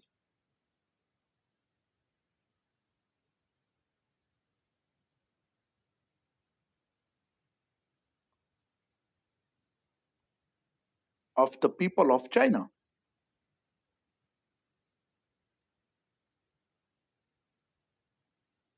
as China wanted to bring the people up to the line of poverty, they prefer a rich state as compared to poor state as a friend. समझ आई है? हाँ जी, उजैर समझ आया? अब China चाह रहा है कि हम अपनी लाइन ऑफ पॉवर्टी से लोगों को ऊपर लाएं, लेकिन उसके सामने जो दो कंट्रीज हैं, एंड यू नो, तो वो क्या उसको सूट करता है, अमीर कंट्री से ताल्लुक रखना या गरीब से? गरीब तो खुद भी हैं, एक्सट्रीम पॉवर्टी थी चाइना के अंदर, सो दे प्रेफर एंड अच्छा, सो तो उन्होंने प्रेफर किया कि वो एक बेहतर कंट्री से, बेहतर इकोनॉमी से कनेक्शन करें। अब इसी के आगे लेकिन there was no chance for China to develop good relation same time with both countries because we were rival of each other due to Kashmir issue.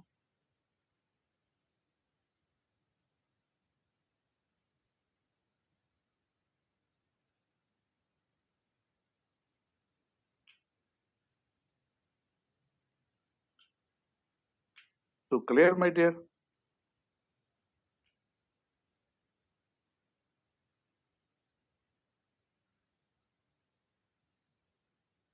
Number 5. China was sharing greater border with India as compared to Pakistan.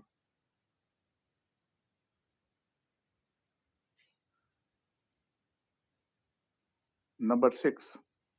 Pakistan joined capitalist bloc that was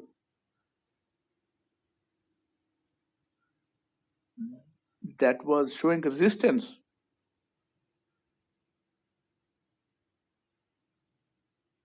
against Mao Zedong regime.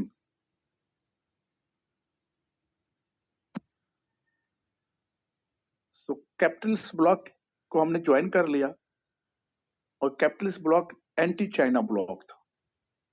They were doing containment of China. They were against the Mao Zedong regime.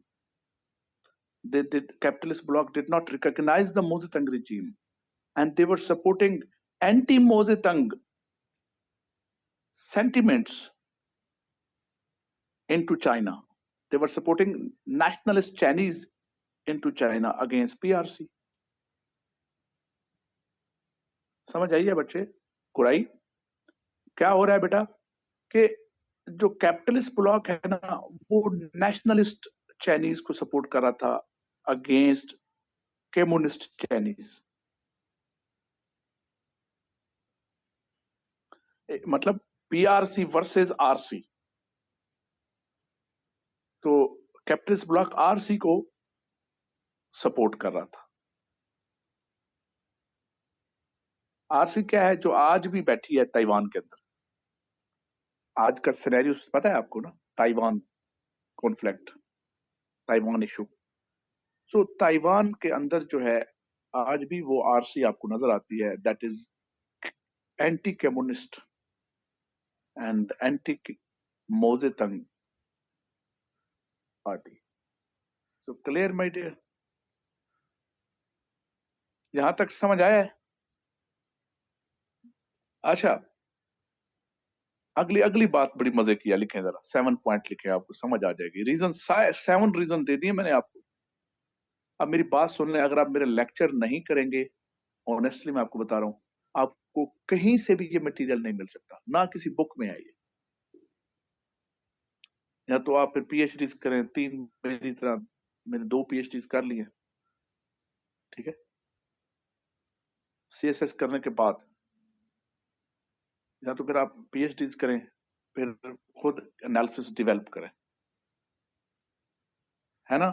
Doctor Uzair, तुम कौन से वाले doctor हो? PhD तो तुम हो नहीं, तुम मेडिकल डॉक्टर हो, हैं? तो फिर आपको 2 डॉक्टर और भी लगाने पड़ेंगे, डॉक्टर क्यूब, है ना? और वो असल वाले डॉक्टर रोग आने पड़ेंगे, पढ़ने वाले डॉक्टर, मेडिसिन वाले नहीं, है ना। ये मेडिसिन वाला डॉक्टर एक दफा पढ़ता है जिंदगी में, फिर सारी जिंदगी नहीं पढ़ता, फिर मेडिसिन ही लिखता रहता है?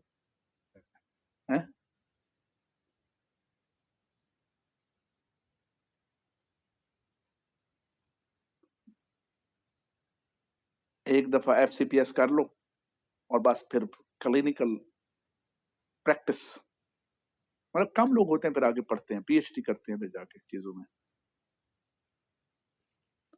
आगे चलें।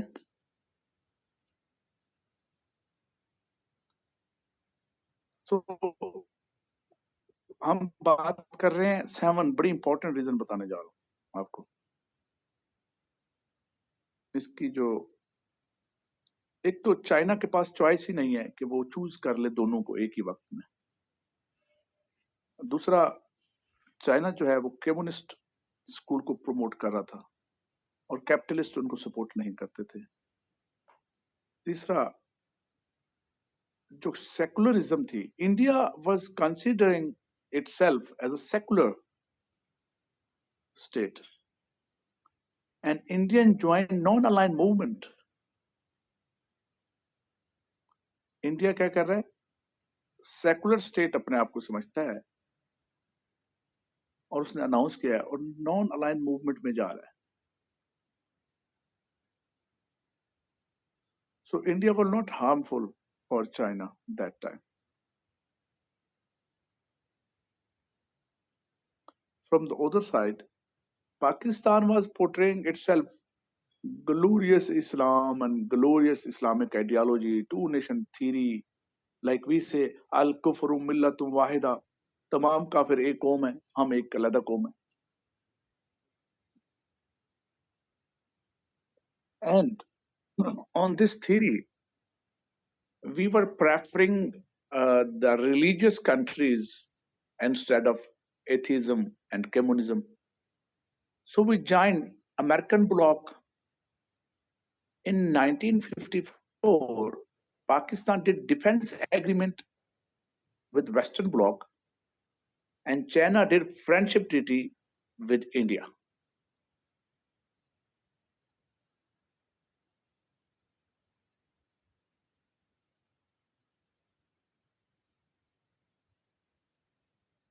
तो अब समझ आ गई है कि कौन कहां चला गया है।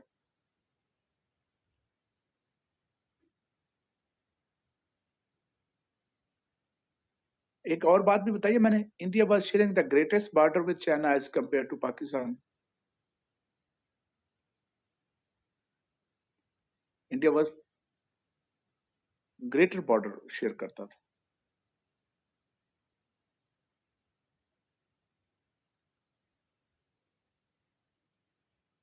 तो ये हैं जी रीजंस। तो कल क्या रिजल्ट निकला फिर देखते हैं जी। अब आ जाए, ये तो आपके साथ चाइना का मामला एड्रेस हो गया। So now tense relation with, अब ये आपके साथ कैसे रिलेशन डेवलप हुए, इसका मतलब ये नहीं है कि चाइना ने आपकी कोई मुखालफत में चला गया या आप चाइना के मुखालिफ थे, लेकिन चाइना इंडिया के क्लोज था। इसका पूरे 7 पॉइंट्स का मतलब क्या, आखिर में लिख लो नोट, कि Chinese were close to India as compared to Pakistan because of above stated facts and arguments, logics.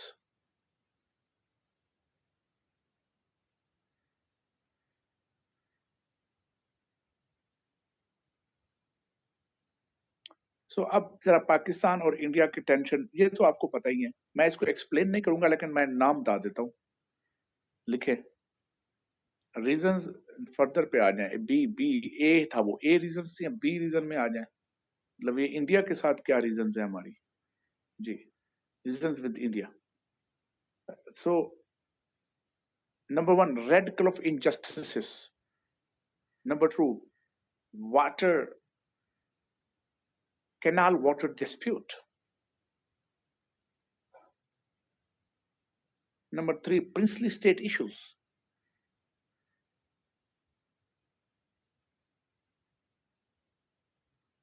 Canal water dispute, 1948.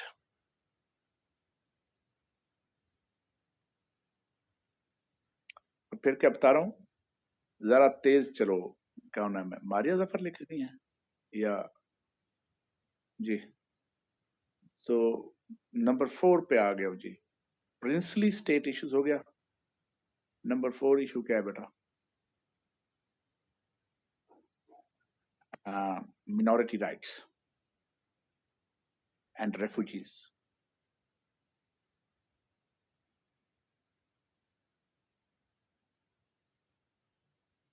So these were the basic reasons that deteriorated relation with India, relation of Pakistan with India. आप ये आपको याद है या ये आपने Pakistan study में पढ़ ली हुई है, या मैं आपको एक्सप्लेन करने की क्या जरूरत है?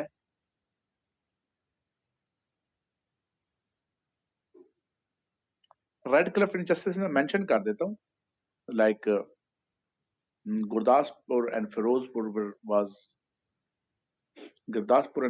were given to India, while these were supposed to be the part of Pakistan according to the principle of boundary commission.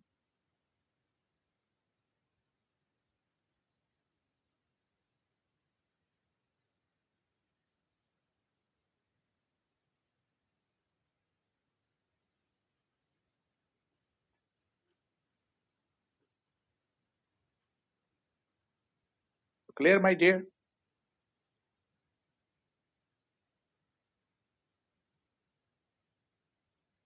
So Gurdaspur Firozpur हमें मिलना चाहिए था, दे दिया गया इंडिया को। बाउंड्री कमीशन के फैसले के मुताबिक हमें मिलना चाहिए था। नंबर 2 इसी के अंदर सेकंड पॉइंट ये है, Calcutta was given to India while it was supposed to be the part of eastern Pakistan.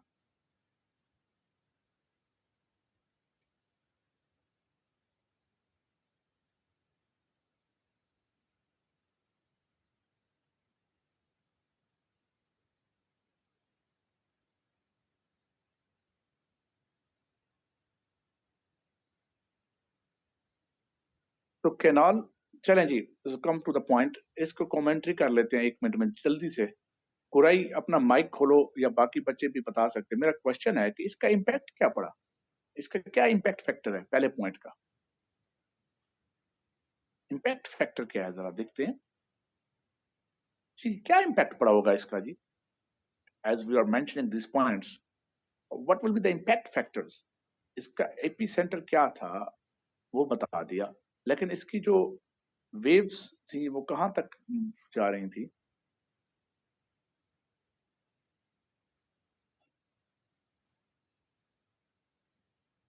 देखें इम्पैक्ट फैक्टर क्या था।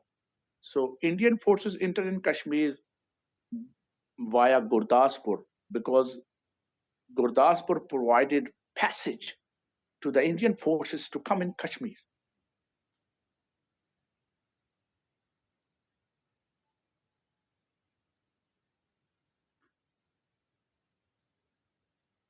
Number 2, and the second reason is also very important, because Firozpur given the authority to regulate water resources, given authority to India to regulate water resources in Pakistan. Firozpur waterhead works were very important, that went into the Indian control.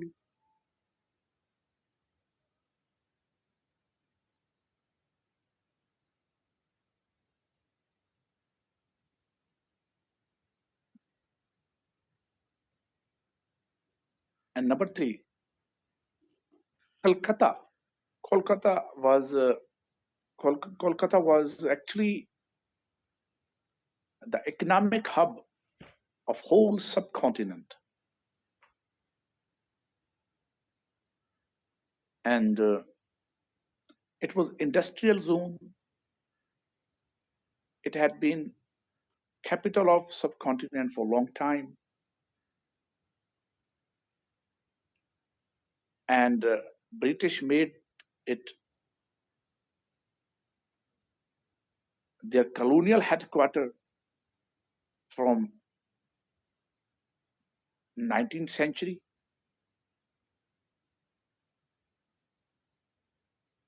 So the biggest British colony was there. Biggest British port was there, Calcutta port.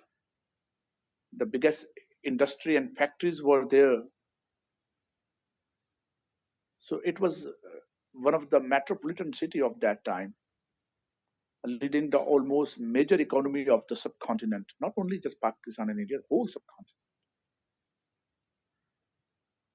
So as this area was given to, as this port and this industrial city was given to India as compared to Pakistan, we remain deprived.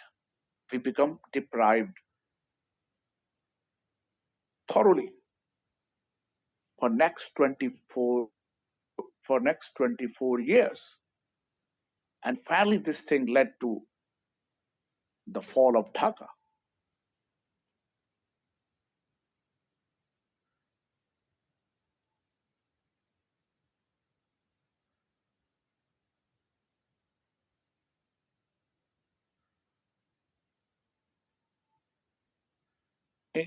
I mean, Bengalis were growing the agriculture, producing the agricultures and commodities, but their commodities were not used to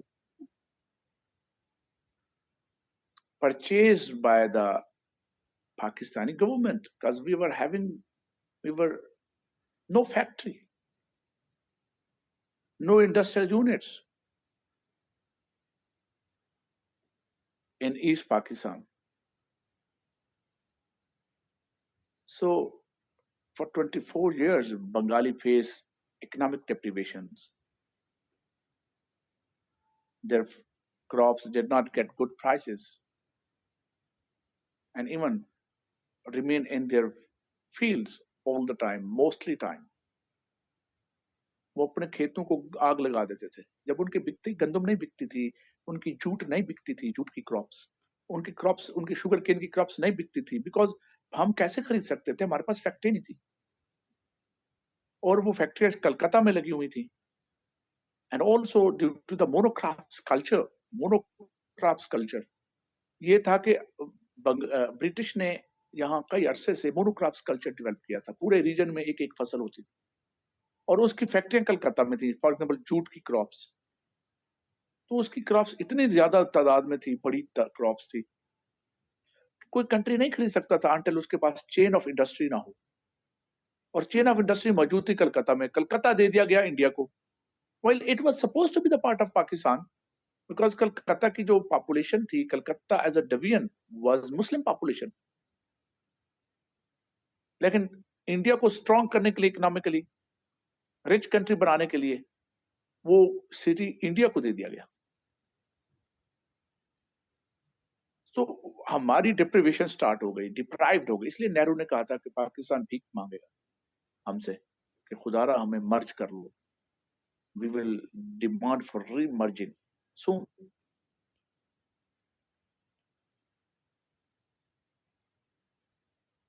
you got the point my dear. तो result क्या निकला? Fall of Dhaka. Economic deprivation आई और तो वहां political movements चलना शुरू हो गई for the right, basic rights and to avoid the deprivation. वहां पॉलिटिकल मूवमेंट स्टार्ट हुए. उन मूवमेंट्स को हमने मिसमैनेज किया और वहां सिविल वार शुरू हो गई and finally led to fall of Dhaka. तो क्या समझ आई है कि नहीं? हमूद और रहमान कमीशन रिपोर्ट, हवाला क्या देंगे? हमूद और रहमान कमीशन रिपोर्ट. हमूद और रहमान कमीशन रिपोर्ट.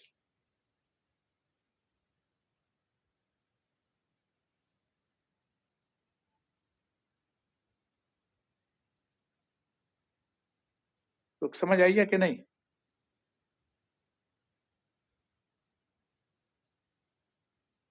ये अवेलेबल है, आप किसी भी मार्केट से आजकल लेके पढ़ सकते हैं.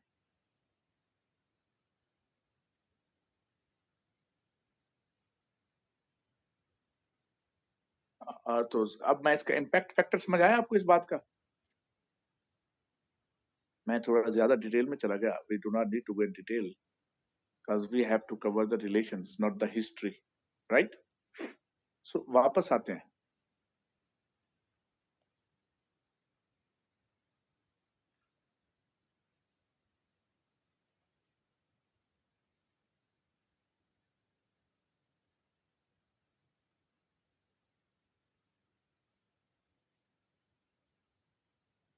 तो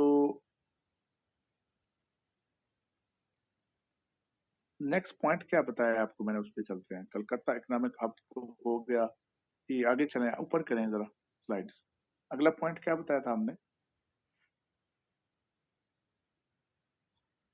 रेड क्लिफ इनजस्टिसेस, जी ये है canal water dispute 1948।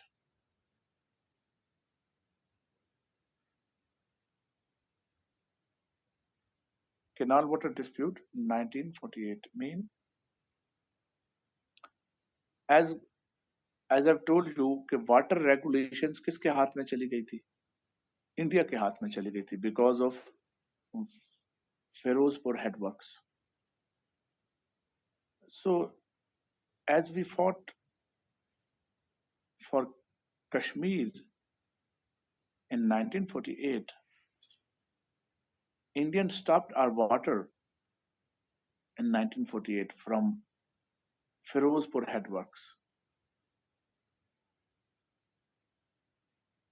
We went into International Court of Justice, ICJ, and we got decision in our favor. So we got water through International Court decisions. But water was given to you on condition that you have to accept Indian authority on Firozpur headworks, and you will search an alternate resource instead of relying on this resource permanently.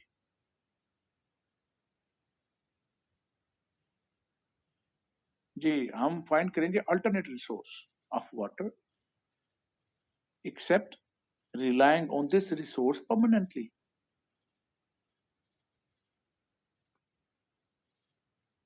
So आपको पानी तो मिला लेकिन conditional था।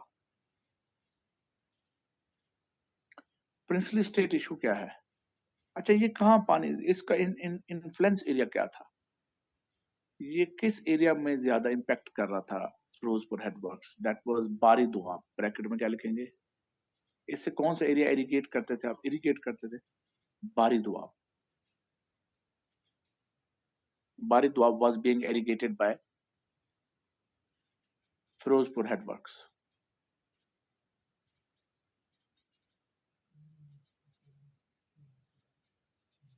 Princely state issue में क्या है?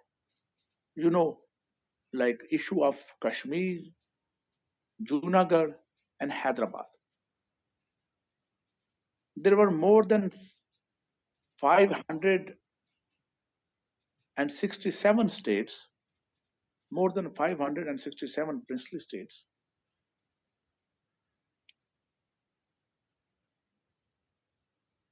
that were supposed to decide their future, whether join Pakistan or India. 67 beta, 67.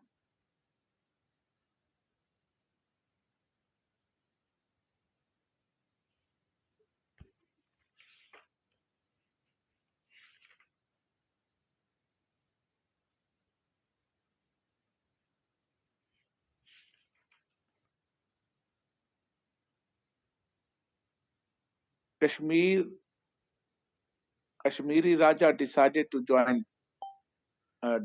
to remain independent, while people of Kashmir decided to go with Pakistan. Majority of Kashmiri were in favor of joining Pakistan.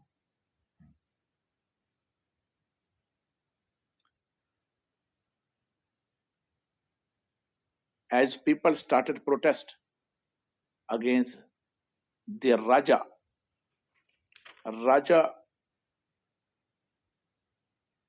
called help from Indian forces.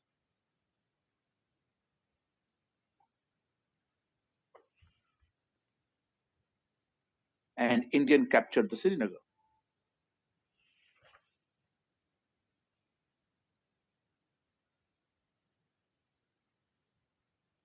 And did security agreement with Raja.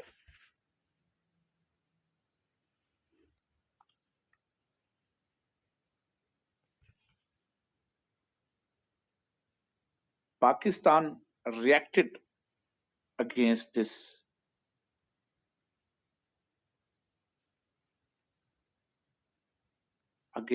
action and supported Pakistan and supported Muslim majority of Kashmir.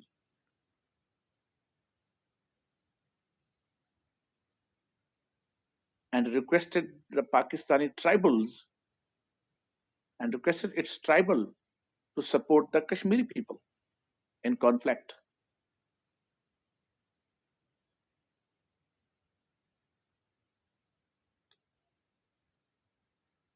Indians were not able to fight to counter Muslim tribals, so went into United Nations, made promise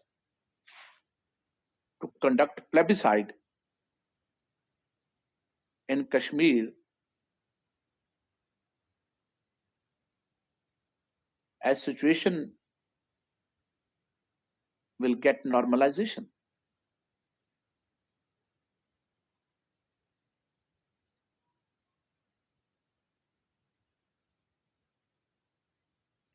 Pakistan accepted United Nations request for ceasefire in 1948 and for line of control in 1949.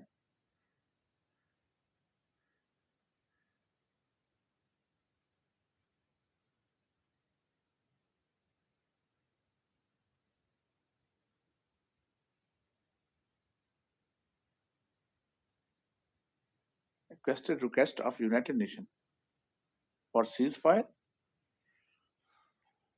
in 1948 and LOC in 1949.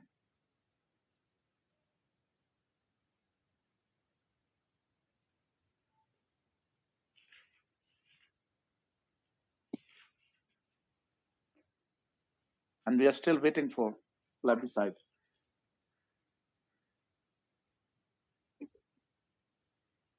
तो clear my dear, समझ आ गई है आपको?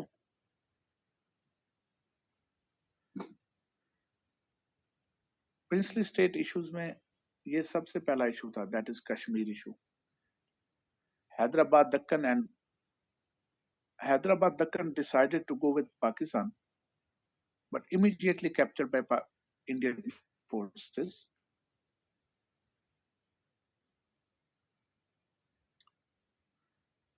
Nizam of Hyderabad finally went to United Nations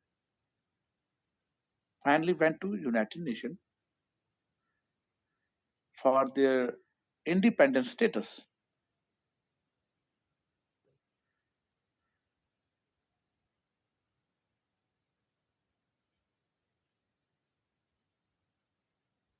But remain in vain. It all remained in vain.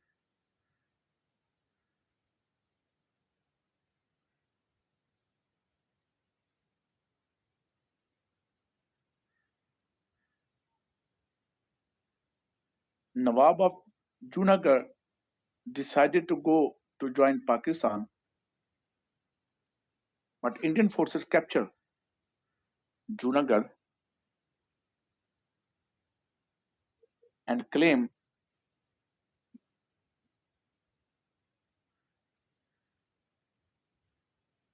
Hindu majority over there.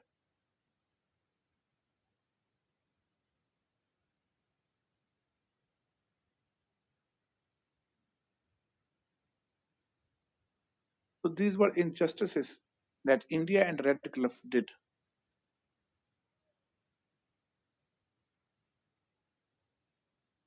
And these things produces many reasons further for trust, for what you call for trust deficit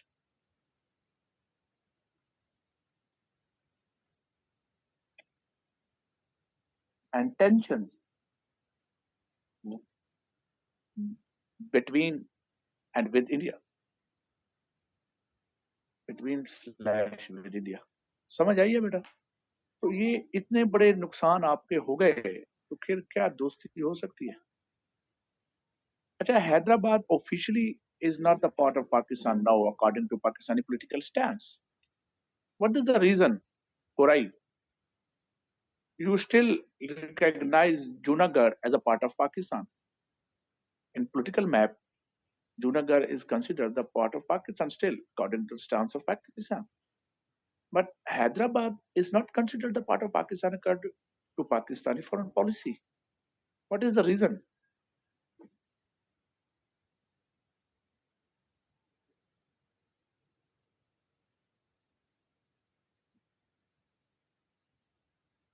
Core i से पूछा है, उजैर तुमसे पूछ रहा हूँ, सबसे पूछ रहा हूँ, किसी को पता हो कि पाकिस्तानी फॉरेन पॉलिसी के मुताबिक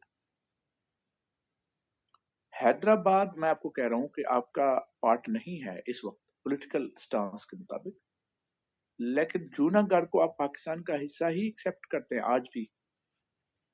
सो रीजन बिहाइंड इट प्लीज.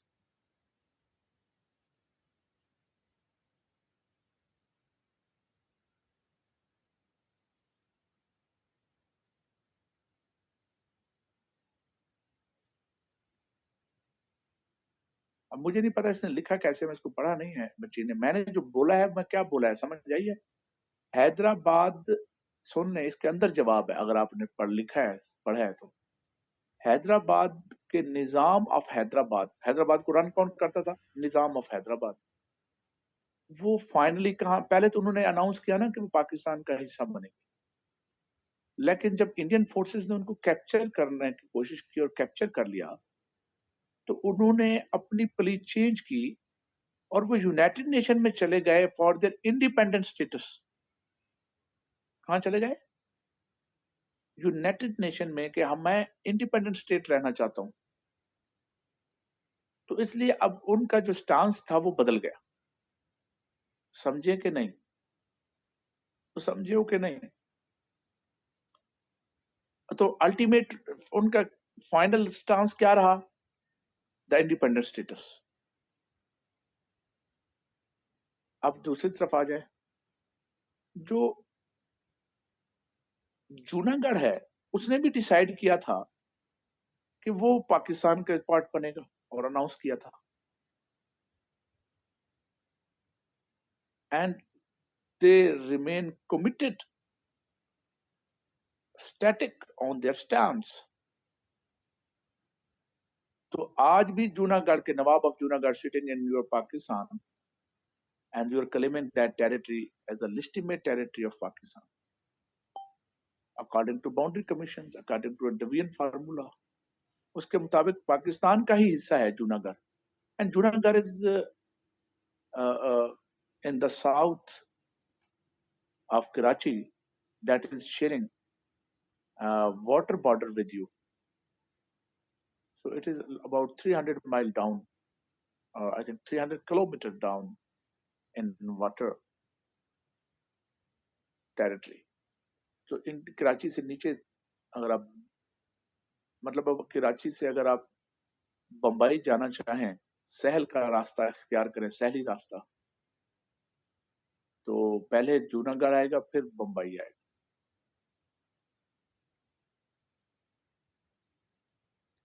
तो आपको याद है ना, ये वो एरिया है जिसमें कौन इलेक्शन लड़ते थे, बताया मुझे.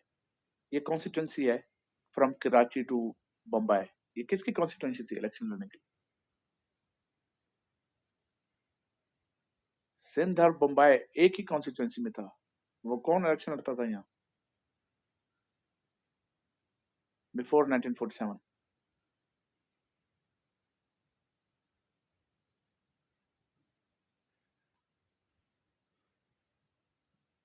नहीं पता. मुझे लगता है इस सवाल का जवाब नहीं आता आपको, है? ये तुम्हारा क्या होगा यार, है? मोहम्मद अली जनाह, कायदे आजम, ये कायदे आजम की एक एमएनए की कॉन्स्टिट्यूंसी थी.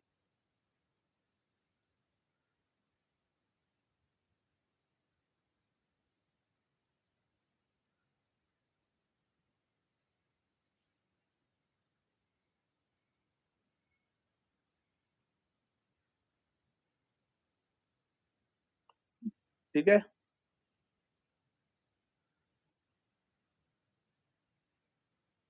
हाँ जी, कोई क्वेश्चन पूछा है आपने? बेटा समझ आया है? तो ये वो रीजंस, आगे मिनॉरिटी राइट भी आ गया। जी जी बिल्कुल। अब मिनॉरिटी राइट्स में क्या है? And refugees, about 5 million people crossed the border after creation of Pakistan. 5 million people did migration across the border.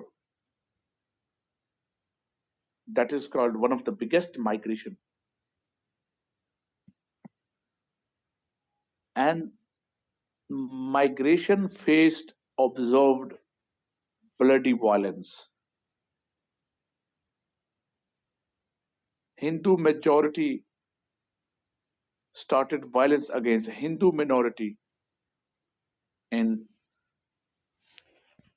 India, and they plundered the resources of the Muslims and killed many families of the Muslims.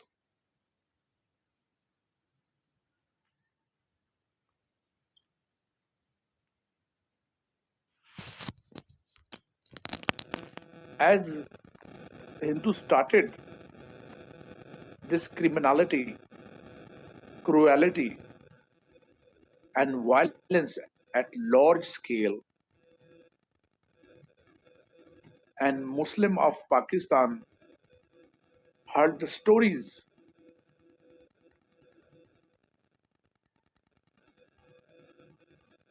As a reaction, Baloch tribes started attack on Hindu minorities in Pakistan.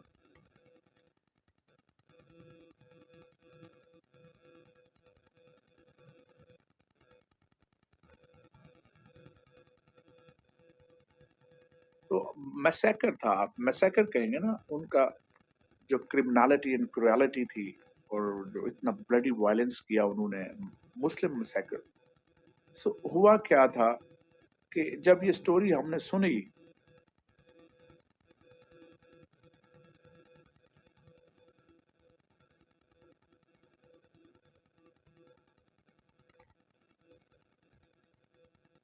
तो as reaction के तौर पर Bloch tribe ने attack करना शुरू किया on Hindus in Pakistan, Hindu मिनॉरिटीज।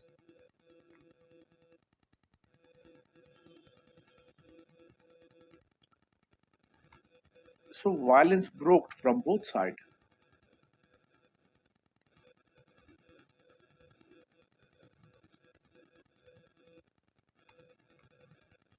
And a lot of precious lives spoiled in this violence. In 1950, Nehru and Liaquat Ali Khan signed Minority Pact.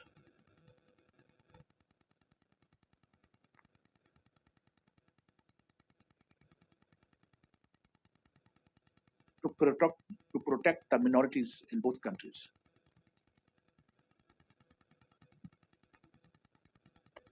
तो समझ आया बेटा?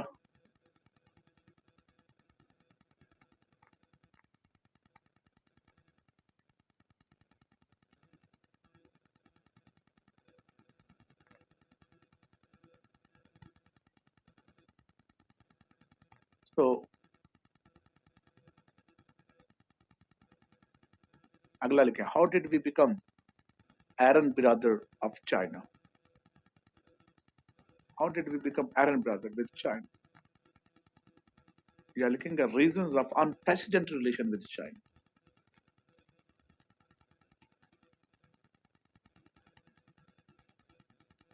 Unprecedented. President. Presidents होते हैं ना जो वकील देते हैं, प्रेसिडेंट दिखाते हैं, शो करते हैं जजेस को। Reasons of unprecedented relations with China.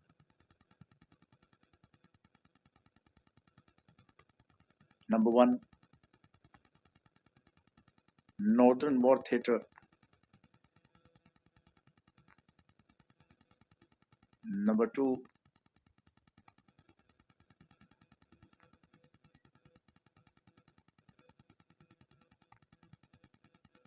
Nuclear Cooperation.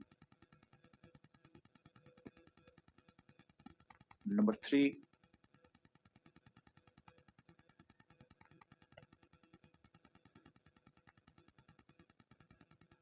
Economic Cooperation.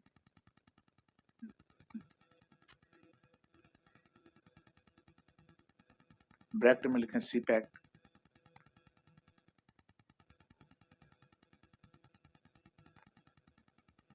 Number 4, Defense Cooperation.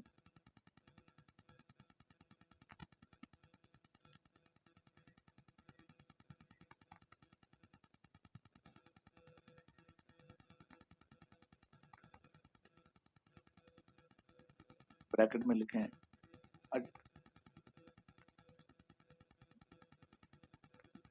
Defense Angle and Strategic Partnership.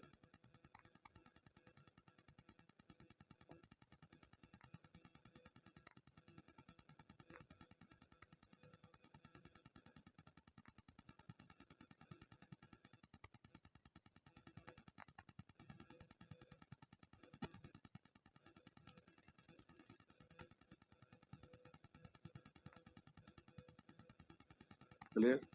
इसको आप नई हेडिंग में बुला दें, डिफेंस एंगल स्ट्रेटेजिक पार्टी, नई हेडिंग लिखें, इसको 5 कर दें.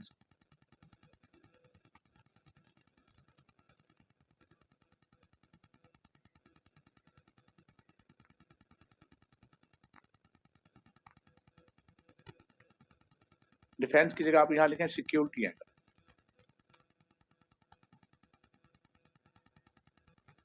और आगे लिखें जियो स्ट्रेटेजिक पार्टनरशिप. स्ट्रेटेजिक ना लिखें, जियो स्ट्रेटेजिक करते हैं, ताकि ये मैं आपको फिर समझा.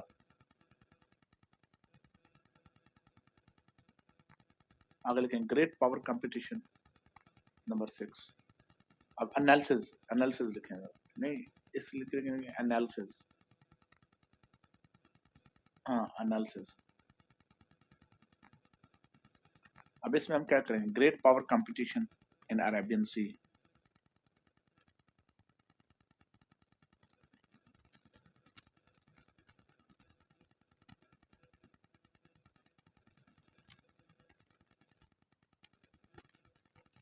एनालिसिस के नीचे हेडिंग में डालेंगे बेटा.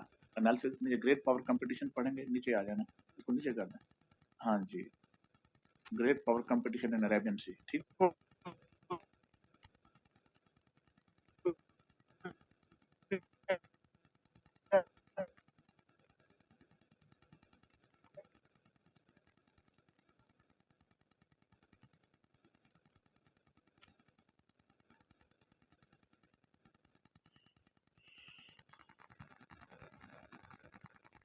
और इसके बाद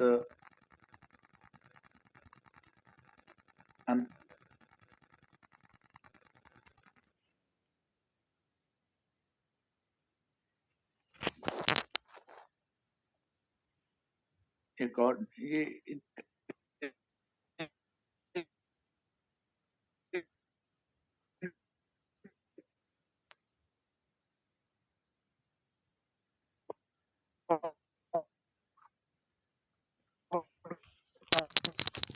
कंपटीशन के ही ये एलिमेंट वन हो जाएगा. इसके एलिमेंट हैं.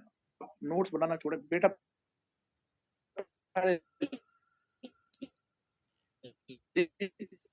मैं आपकी वजह आप तेजी से लिखें और बाद में आप ये कर लेना, आपने ये जो इसको मोटा करना है छोटा करना है ये बाद में कर लेना. ठीक है. सो इंडो पैसिफिक 0.1 एंड 0.2 करेंगे. उसके बाद हम करने जा रहे हैं international north south corridor. International north south transport corridor. और इसके बाद हम करने जा रहे हैं गल्फ कॉरिडोर. और इसके साथ साथ हम करने जा रहे हैं साउथ चाइना सी कॉन्फ्लिक्ट. ठीक है. इसके साथ हम करना चाह रहे हैं regime change in region and international politics. इसके साथ हम करना चाह रहे हैं rise of China and containment of China.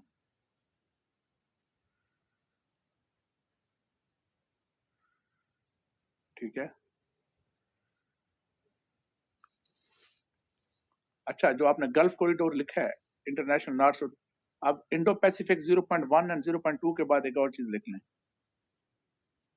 IMac versus BRI। ठीक है, ये सारी चीजें हम डिस्कस करेंगे। अब जब एनालिसिस की हेडिंग पे आ जाए, एनालिसिस, इस पे लिखे ब्रैकेट डालें और यहाँ लिखे integrated discourse, integrated discourse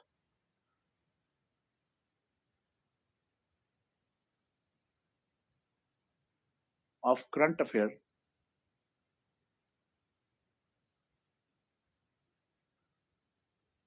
on USA, China, India,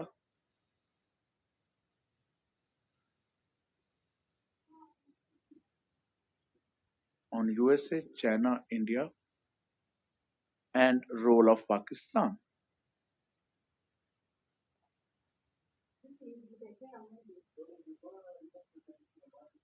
Bracket close. इसके बाद हम इंडिया को भी टच करेंगे बाद में, थोड़ा सा अगर टाइम मिला तो। हिंदुत्व की है, हिंदुत्व एंड मोदित्व।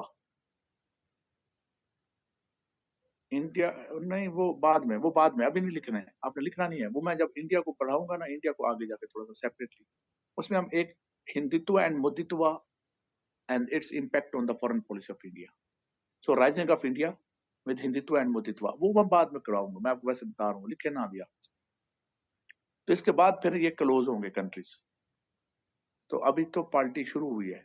साबल उजैर, समझ आ रही है? डॉक्टर उजैर कुराई जी, नैयर नैयर, समझ आई है? अभी तो पार्टी शुरू होने जा रही है करंट अफेयर की।